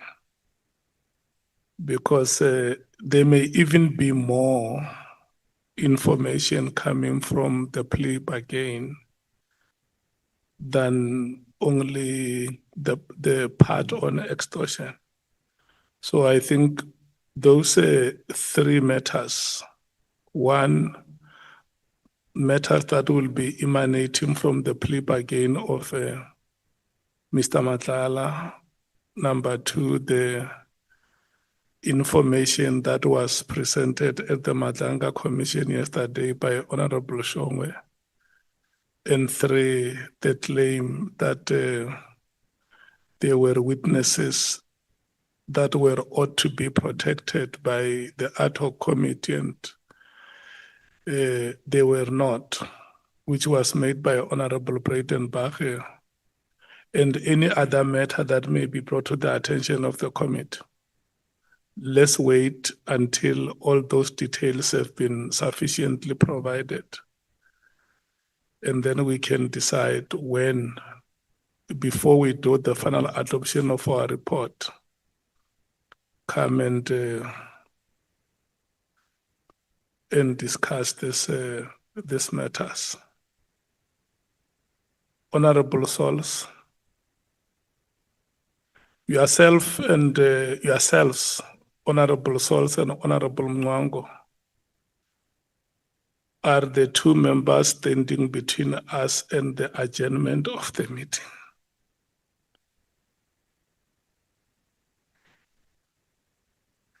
So Honorable Mwango has requested that we take you before him so that the input and the comments that you make can also help him to settle. Because I told him that in the morning when we started, the majority of the honorable members looked very tense and nervous, like they were going to the examination room. And that happens to be infectious on his part. So he also wants to settle. And he requested that we must humbly plead with you to present before him.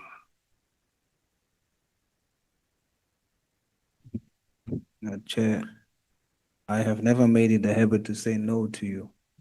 Yeah. And I know that earlier on you requested to take your presentation theme by theme. You can still do that, but this time you are going to do it without being paused. If you want to start with theme 3, you will alert us to say, I'm starting with theme 3, and then you present and say, Chair, I'm now done with theme 3, I'm going to theme 4.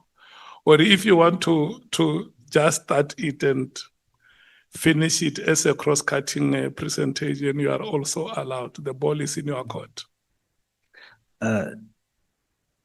Chairperson, I note your implicit instruction and I'll even submit to that one. Okay.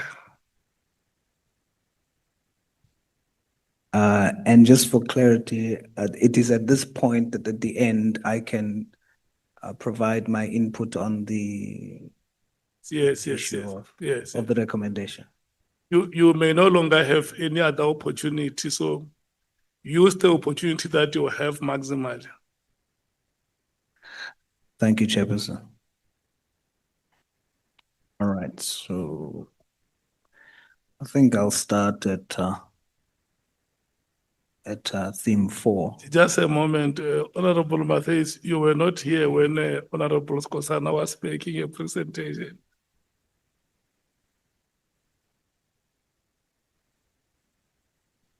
Yeah, there is part of his presentation that you missed.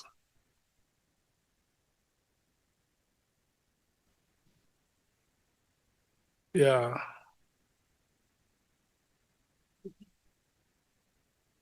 Okay.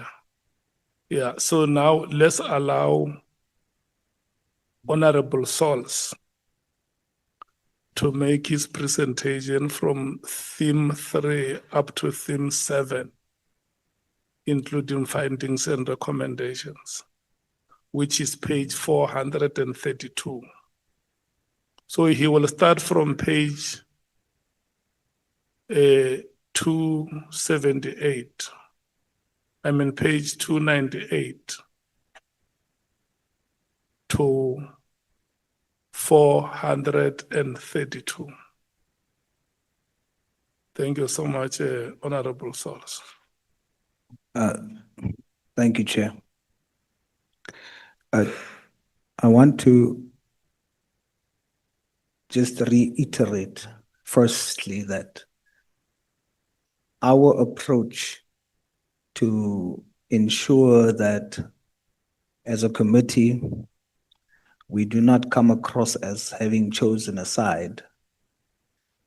My commitment is to ensure that we treat all the evidence fairly and we make such submissions. So I want to debunk the notion immediately that there is no one here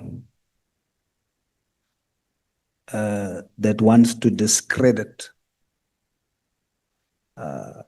our hero with holes, General Mkhwanazi. No one wants to do that here. Our job is to submit our findings and having heard all sides. So that is my commitment. And the report here seems to be creating an imbalance, and I am going to attempt in my time to try and bring that balance so that we have both sides properly reflected. Theme number 3. So the structural fragmentation and communication failures between the provincial commands, specialized units, and the national oversight bodies. I propose the following findings: that we state that we found a severe breakdown in lateral communication that exists between the KwaZulu-Natal Provincial Command and the National Crime Intelligence. This lack of integration resulted in specialized operations being handled within institutional silos, directly degrading operational efficiency and fostering mutual suspicion. We further find that the parallel reporting lines used by various commanders bypassed the established statutory chain of command, creating an administrative environment where critical intelligence was weaponized rather than shared through formal channels. Our recommendations on that front: we recommend that the National Commissioner must issue a binding directive mandating the creation of a joint operational coordination protocol. This protocol must legally bar any provincial or specialized commander from executing or altering high-stakes unit mandates without formal written cross-authorization from both national and provincial structures. Theme 4, the integrity of the systems and evidence validation and accountable witness standards. Here, of course, our focus zooms into the vetting framework, the forensic data reliability, and holding all leadership, including General Mkhwanazi, to uniform standards of truthfulness. Everyone must be treated equally. The committee, I propose, should find that the integrity systems within SAP's command structures failed significantly when senior leadership acted upon and publicized unverified, flawed forensic data. We have already mentioned the other witnesses that has done so, but this report has intentionally neglected that the same happened with our hero, General Mkhwanazi, where with the formal retraction of his explosive allegation that Mr. Matlala made illicit payments to former Minister Becky Cele, that in itself, stated under oath, reveals a profound failure in basic investigative verification. And just like we do with other witnesses, that basic investigative verification failure should be mentioned as something that compromises the operations of the South African Police Service. And of course, the only reason why I'm not mentioning the other witnesses is because they are already mentioned, and there's already a zooming into the failures on their side. I'm just trying to create the balance. Further find that relying on misidentification of cell phone numbers to level career-ending corruption charges against executive figures demonstrates an unacceptable evidentiary gap within SAPS. Acted upon prematurely, these unverified claims caused severe reputational damage and actively destabilized the institutional governance and operations of SAPS. Further finding, to achieve complete balance, the committee should look at the proposition of a finding that the report must cross-examine the nature of General Mkhwanazi's own record, hotel meetings with Mr. Ket Matlala, or meeting, we only know of one meeting, just as the report rigorously tests the integrity of, for example, former Minister Becky Cele's presence at the properties linked to Mr. Matlala that caused, unfortunately, the death, or it's linked to the death of, allegedly, Babita Deokaran. In the same way that links are tested, so also it must apply an identical standard of scrutiny to the presence of General Mkhwanazi at the hotel meeting with Ket Matlala to determine whether his provincial command was compromised by a conflict of interest or an allegedly corrupt relationship. So here's the recommendations. It is recommended that the Minister of Police initiate an independent administrative review into the conduct of Minister Mchunu, all the other generals, including General Mkhwanazi, regarding the premature dissemination of, in his case, false cell phone analysis data. This review must hold him to the exact same disciplinary and credibility benchmarks applied to all other witnesses. Recommendation, the Inspector General for Intelligence must investigate the hotel meetings to establish a definitive, publicly transparent finding on whether any conflict of interest occurred, ensuring that rank does not shield any official from accountability. Then 5, we zoom into the focus of allegations of corrupted supply chain management and the operational impact of executive proximity to state contractors.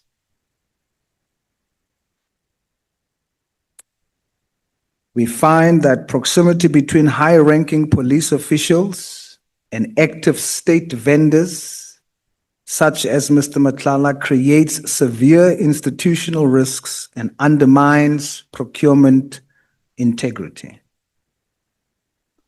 A recommendation there, National Treasury, we recommend that National Treasury must assume a supervisory role over all high-value SEPS security, if they are not already doing so. SEPS security, technology, and specialized unit procurement processes to prevent any perception of executive or provincial command manipulation. Theme 6. We zoom in the continuity of specialized investigative units amid administrative restructuring and leadership conflicts.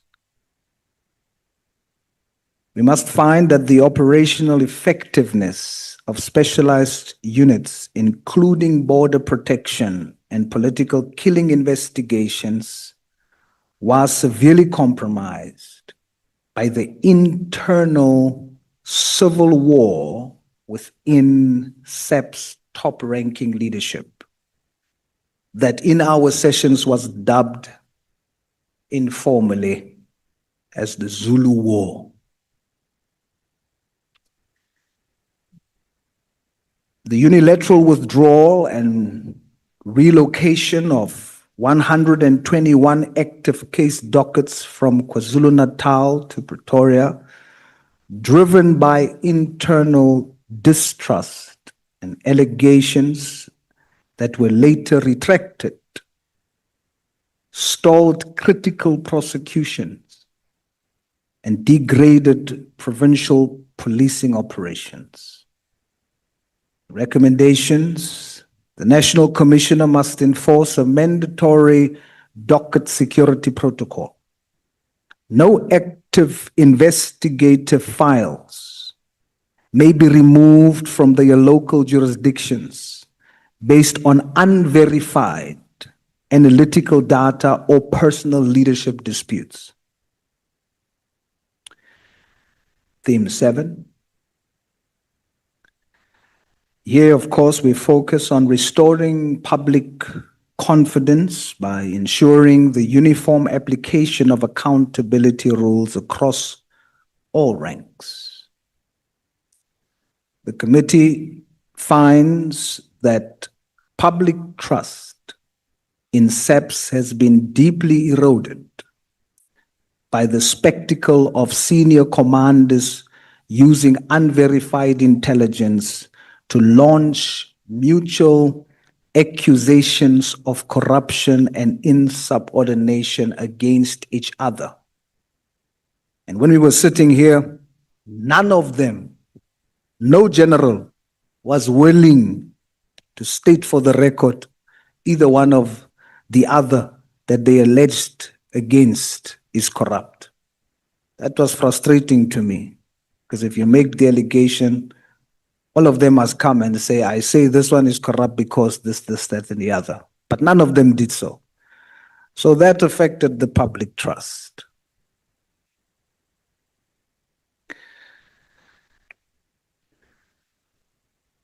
As a recommendation, this final report, Chair, must append a formal witness credibility rectification matrix. This section must explicitly document everyone's testimony regarding financial corruption that was flawed fundamentally, and the fact that certain testimony was retracted.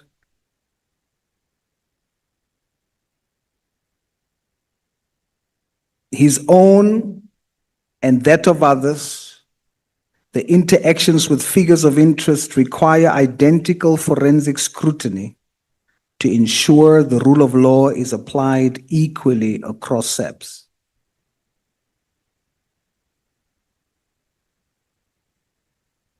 And then, Chair, I'm going to go to my input on the recommendations made by Honorable Mwala. Was it Mwalo? My very intellectual colleague. I seek to disagree with him on those recommendations that he made that Honorable Adams, that we must recommend that Honorable Adams and Patricia Mashale, Honorable Adams must be sent to ethics and Patricia Mashale must be investigated.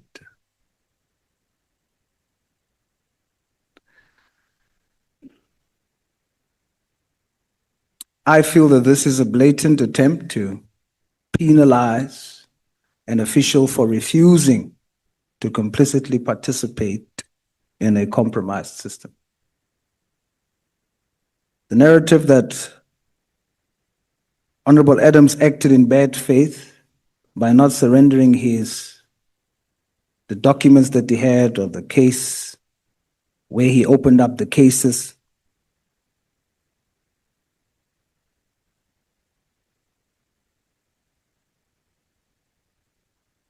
is incorrect. And the reason why is because Honorable Adams explicitly testified that he withheld specific files and bypassed certain channels because he possessed a well-founded rational fear that the cases would be actively suppressed, destroyed, or buried by compromised elements within the SAPS. And as we know, in the hearings, it came out that his fears was real. And that's exactly what happened to those cases. I agree that the other entities which are investigating him, they should continue. Those independent entities should continue.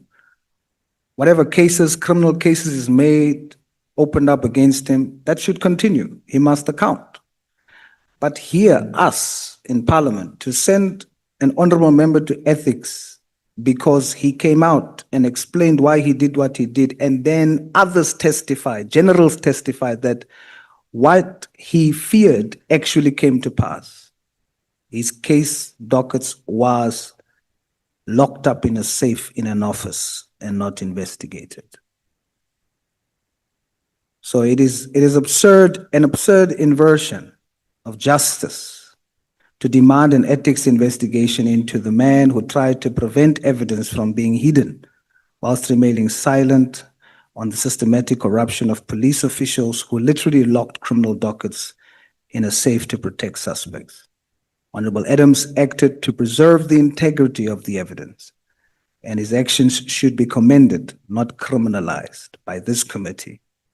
However, the jury is still out on the criminal element of that by other entities who are investigating him, who has charged him, and we will wait until the guilty verdict by those entities.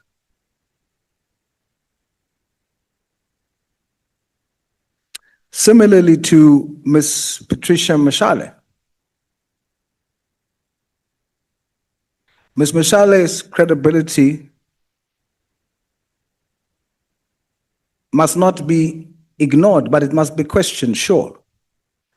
But she came as a whistleblower, and she showed us years upon years how she sought to expose corruption within the system.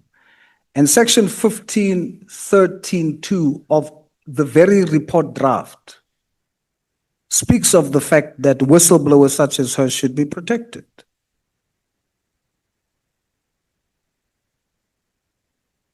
So as such, it is our position that people, not only Ms. Patricia Mashale, but also other whistleblowers that came here, sat before us, risked their lives in many instances, and gave us information under oath that assisted us to get to this point. We should not create a precedence where we put more pressure on them and make them fear next time to come forward and bring experiences and proof of possible corruption in our institutions. With that, Chairperson, I rest. I'll say thank you very much. Thank you so much, Honorable Member, for using your time optimally. The last submission is coming from none other than our own Bangazeta, the Honorable Nwango himself. Well, thank you, Honorable Chairperson. Quite honestly, I'm not going to take much of your time because there isn't really very many, variances that one has with the already made recommendations and observations. Safe to say that I do want also to put on record our appreciation and admiration for the manner in which you have acquitted yourself as chairperson of this process ever since we started. And I really must applaud the manner in which you have actually handled matters. Sometimes things would get heated up, but you maintained your cool. Thank you very much for that. Yes, well, I think my view and our observation is that with regard to the definition of roles between the executive authority and the accounting authority, in this instance, the National Commissioner, I would suggest that we actually zoom into that and actually attempt to get a clearer definition so that there shouldn't be any ambiguity in the roles of these two authorities. I'm saying this because at the center of this process was whether or not the minister acted within his executive rights to actually disband the PKTT.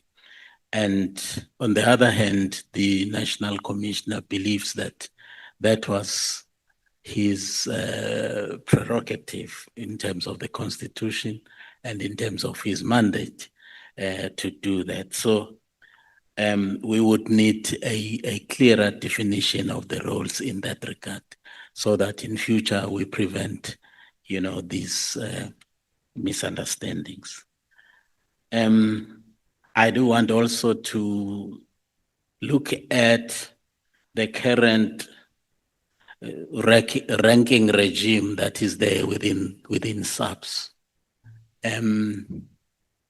I would be very, content with a ranking system that would be transparent and also be based on merit and not necessarily on any other consideration.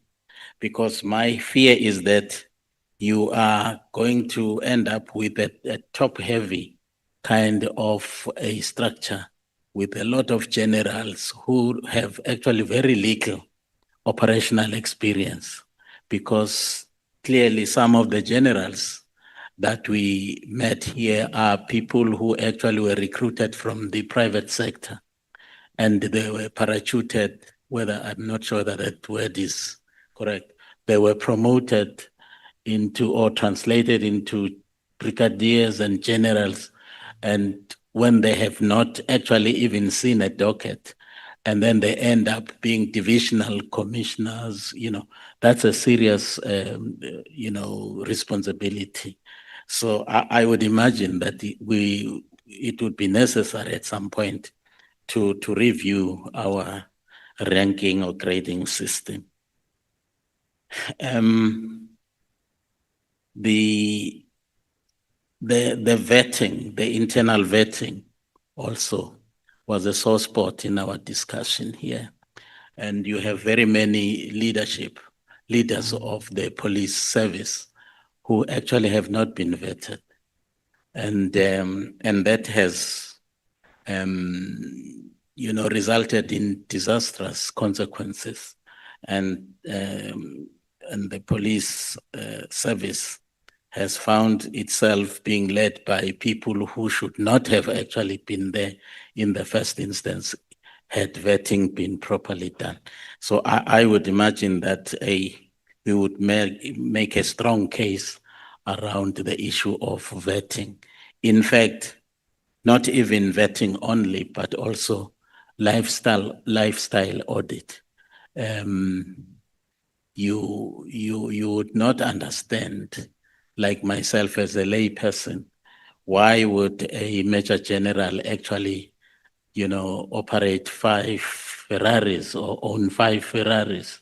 I'm not, I may not be fair with the salary structures of various categories of ranks in subs, but it raises eyebrows when a senior police officer becomes opulent and so rich. So we would need to get into that as well. The crime intelligence division is a source of great problems in the operations of the police, and allegedly because of the existence of the secret fund, which is actually located within crime intelligence. One would actually plead for the introduction of some mechanisms in the management of and utilization of the fund that would actually ensure accountability and effective utilization of that fund.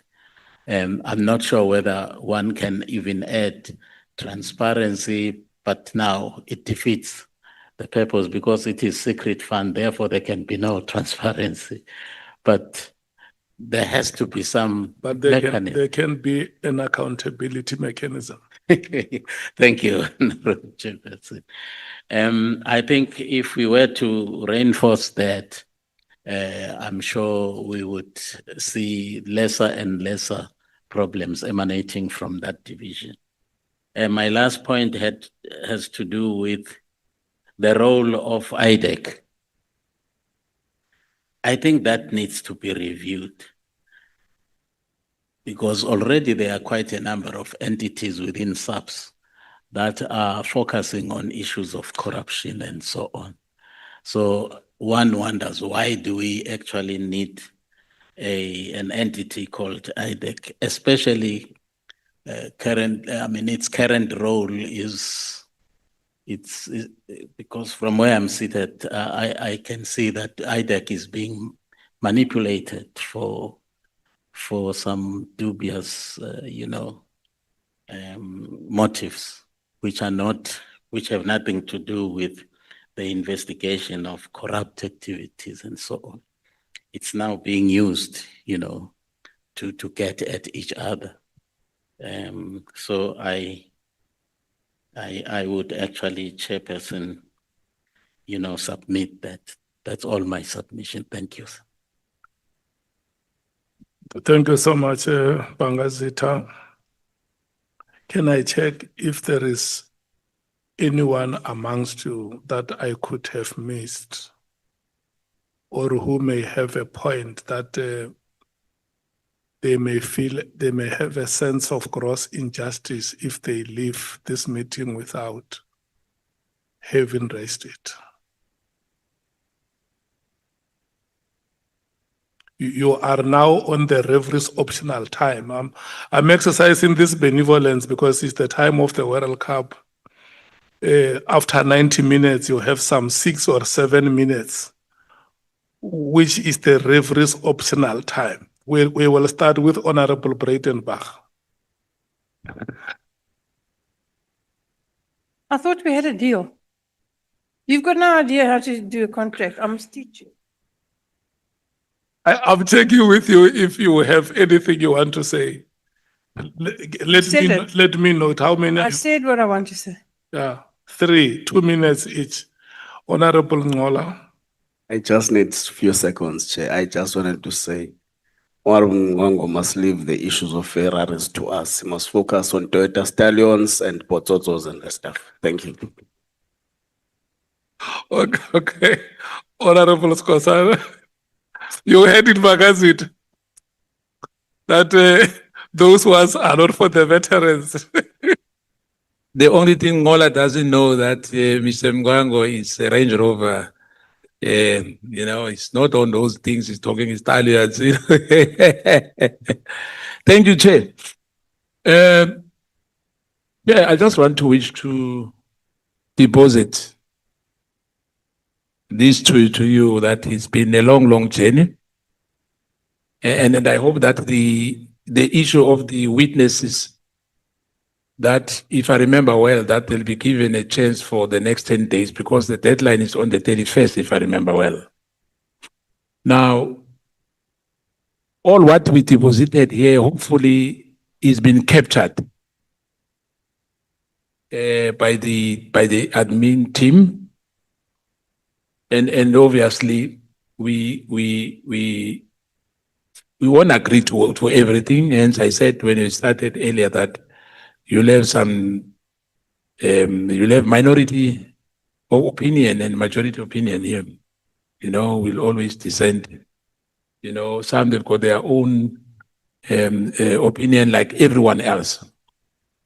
But I want to emphasize once again, Chair, in the last 2 minutes, I've got one to go, that it is indeed critical for us all here that we behave in a manner that is not embarrassing this parliament. You know, we are all equal before the law. Honorable Skosana is equal to any other member here. There's no one who's above the law. The insinuations about other members, it's normal that, you know, you'll always have to that. But indeed, the issue of Honorable Ngola, which he emphasized earlier, will be tested. But I don't want to go back there because we've got offices, all of us there, and we requested that the parliamentary security personnel gets the evidence when it comes to the issue of an envelope, be put under the door. You know, we need that on that particular dates. We need that camera. If that's the case, then we know that we have protected the integrity of this parliament. It's not a gossip because now we can always speculate and say one is lying, this one is that. But we have cameras in this parliament. I thank you, Chair.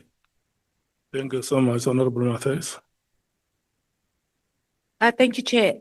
I skipped this because it was written in my hand notes, is that the report says that we had access to classified information. And while the terms of reference had outlined how we would access classified information, it didn't end up happening. So that must be fixed because it's in multiple paragraphs that we accessed classified information. And what we also missed is that issue of us having those scanning machines at our borders. So this is me responding to some of the issues that has raised. So I think we must be able to find expression where we give directive to the relevant department that, what are they called? The border posts, those scanning machines, because Lieutenant General Konazi says there's only one in the whole country, it can't be. And we have the issue of, so that's one of the, one of the recommendations that we must be able to make in that regard. And then just finally, and this is to go on about the matter of the information regulator and civilians accessing our credit history, etc., Paul O'Sullivan. That company that he says he's a member of, which is what is certified board of what. That company must be mentioned, and we must refer it, the information regulator falls under the Department of Justice. They must come and answer how they access this information. How do they give membership? Because from what I understand, you just pay for a membership fee and then you have access to this information. And our information regulator means that we have to sign, you have to give permission. So that company must come and answer outside of us investigating how Trent and Sullivan has it. But he mentions this company multiple times that has qualified him as a forensic investigator and gives him access to that information. So I think that must be noted as well. And that's I rest. Thank you, Chair. Thank you so much. Honorable members, let me thank you so much for your objective analysis, for your robustness and incisiveness. If you remember,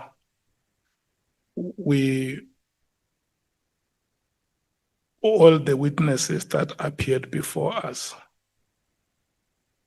there is one important word that we mentioned when they were taking oath, that the evidence that they will be presenting before the committee will help it in its oversight responsibility. And I have heard many of you emphasizing it here that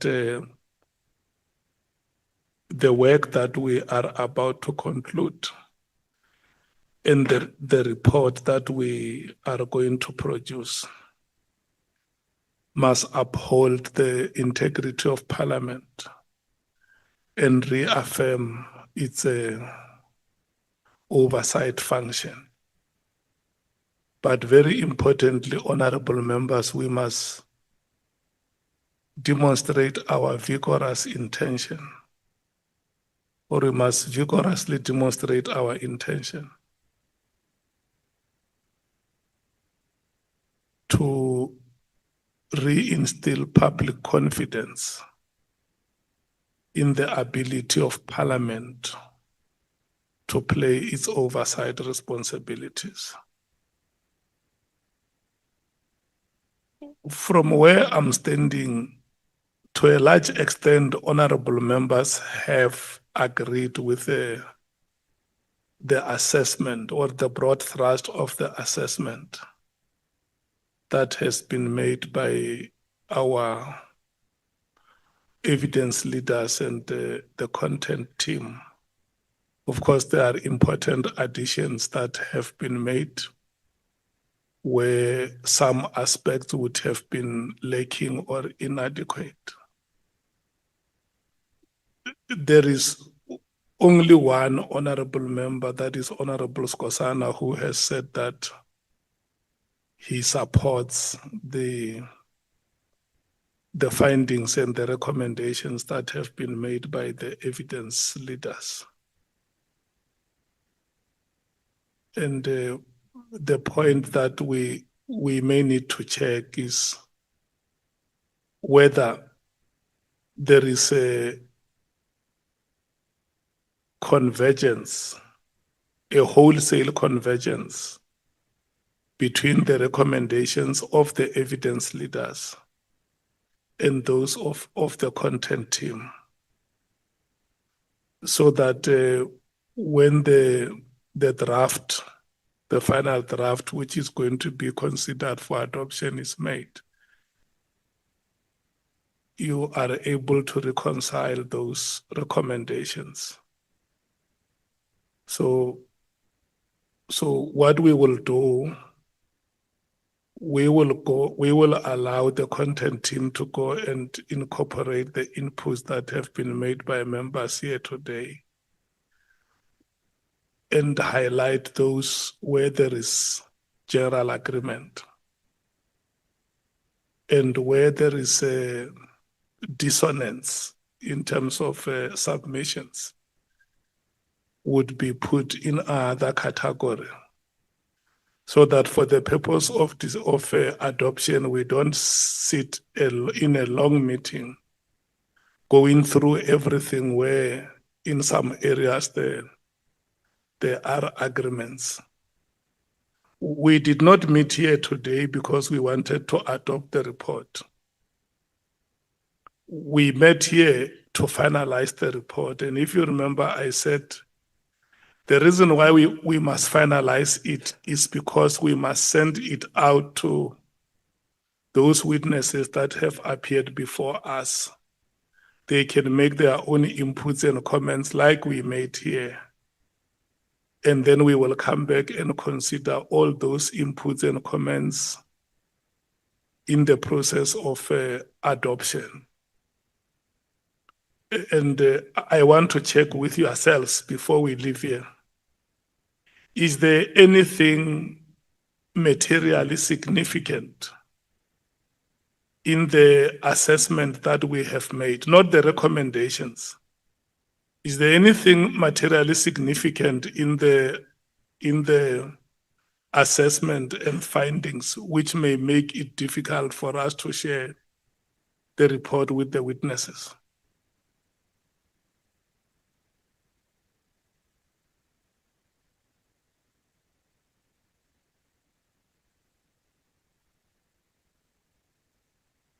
Or if we may not be ready to respond to the question, I can say to you that let's allow the content team to go and finalize the submissions that you have made here.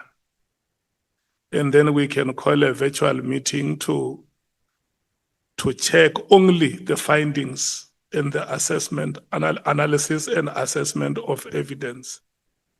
Because the report that we send out to the witnesses, our recommendations are not necessary. What is important is our assessment and the findings that we make. The recommendations is for the committee to recommend in whatever way, and we can never in any way be influenced by anybody how we must recommend. But the comments and inputs that they will be making on the assessment and our findings can also help us to arrive at certain recommendations.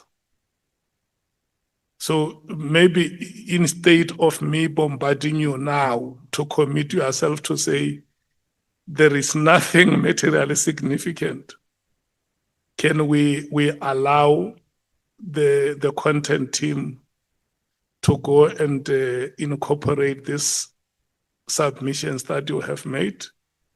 And then we can agree whether we meet very soon, maybe next week, Monday or Tuesday, to check if our assessment and if in our assessment and findings there is nothing material that can stop us from circulating the report. Is there any dissenting view?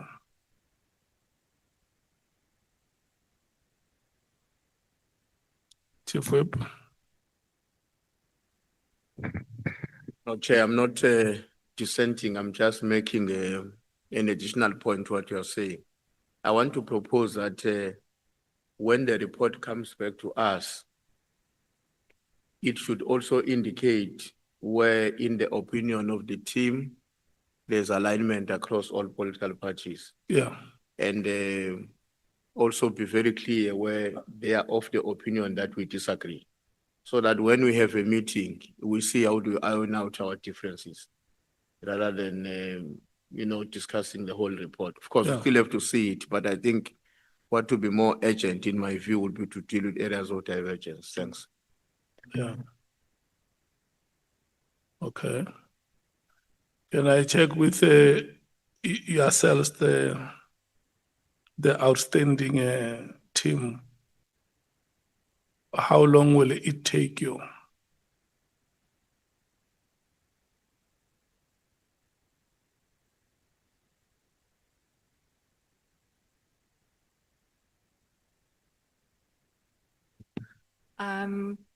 We'll try and have it available for you by Monday.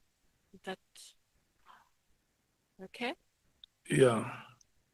So the final draft will be available on Monday. And then, Bonani, when are you thinking of calling the meeting?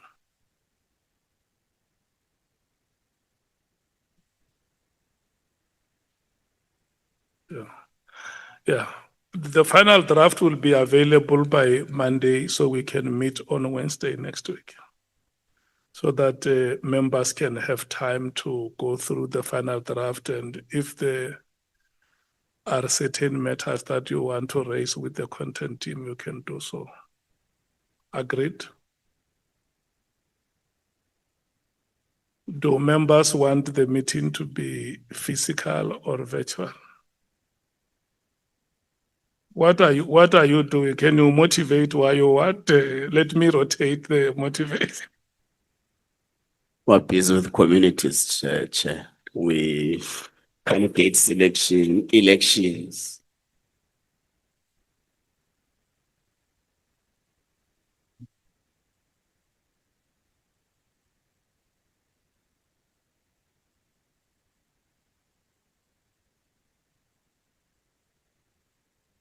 No, I wanted to rotate the decision.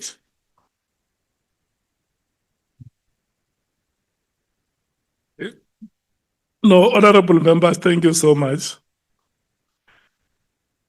Yes. Is there anything you wanted to say, Honorable Matthys, before I thank the members and adjourn the meeting? Yeah, you have to sit when I'm talking. You don't know these things. You can even kneel if you like, Honorable, because I'm talking. Chair, we're not opposed to virtual meetings because, we are all busy. But we must also just be honest with ourselves that we're much more effective when we have physical meetings. But I think we must all just, when we schedule the meeting, that we have good reception, that we are not doing other things so we can move smoothly, because generally our virtual meetings just, you know how that goes. So let's just make sure that it is so it can just go smoothly. Thank you. Do you also want the adoption to be virtual or physical?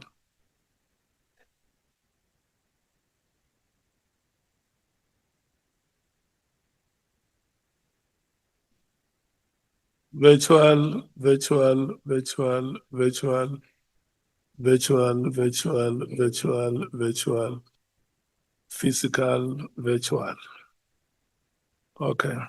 There is only one member saying physical, so.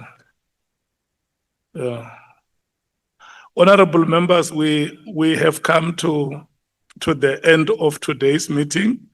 Thank you so much for being businesslike. This meeting was built for 2 days. You did it on 1 day. You are the best team to work with. Thank you so much.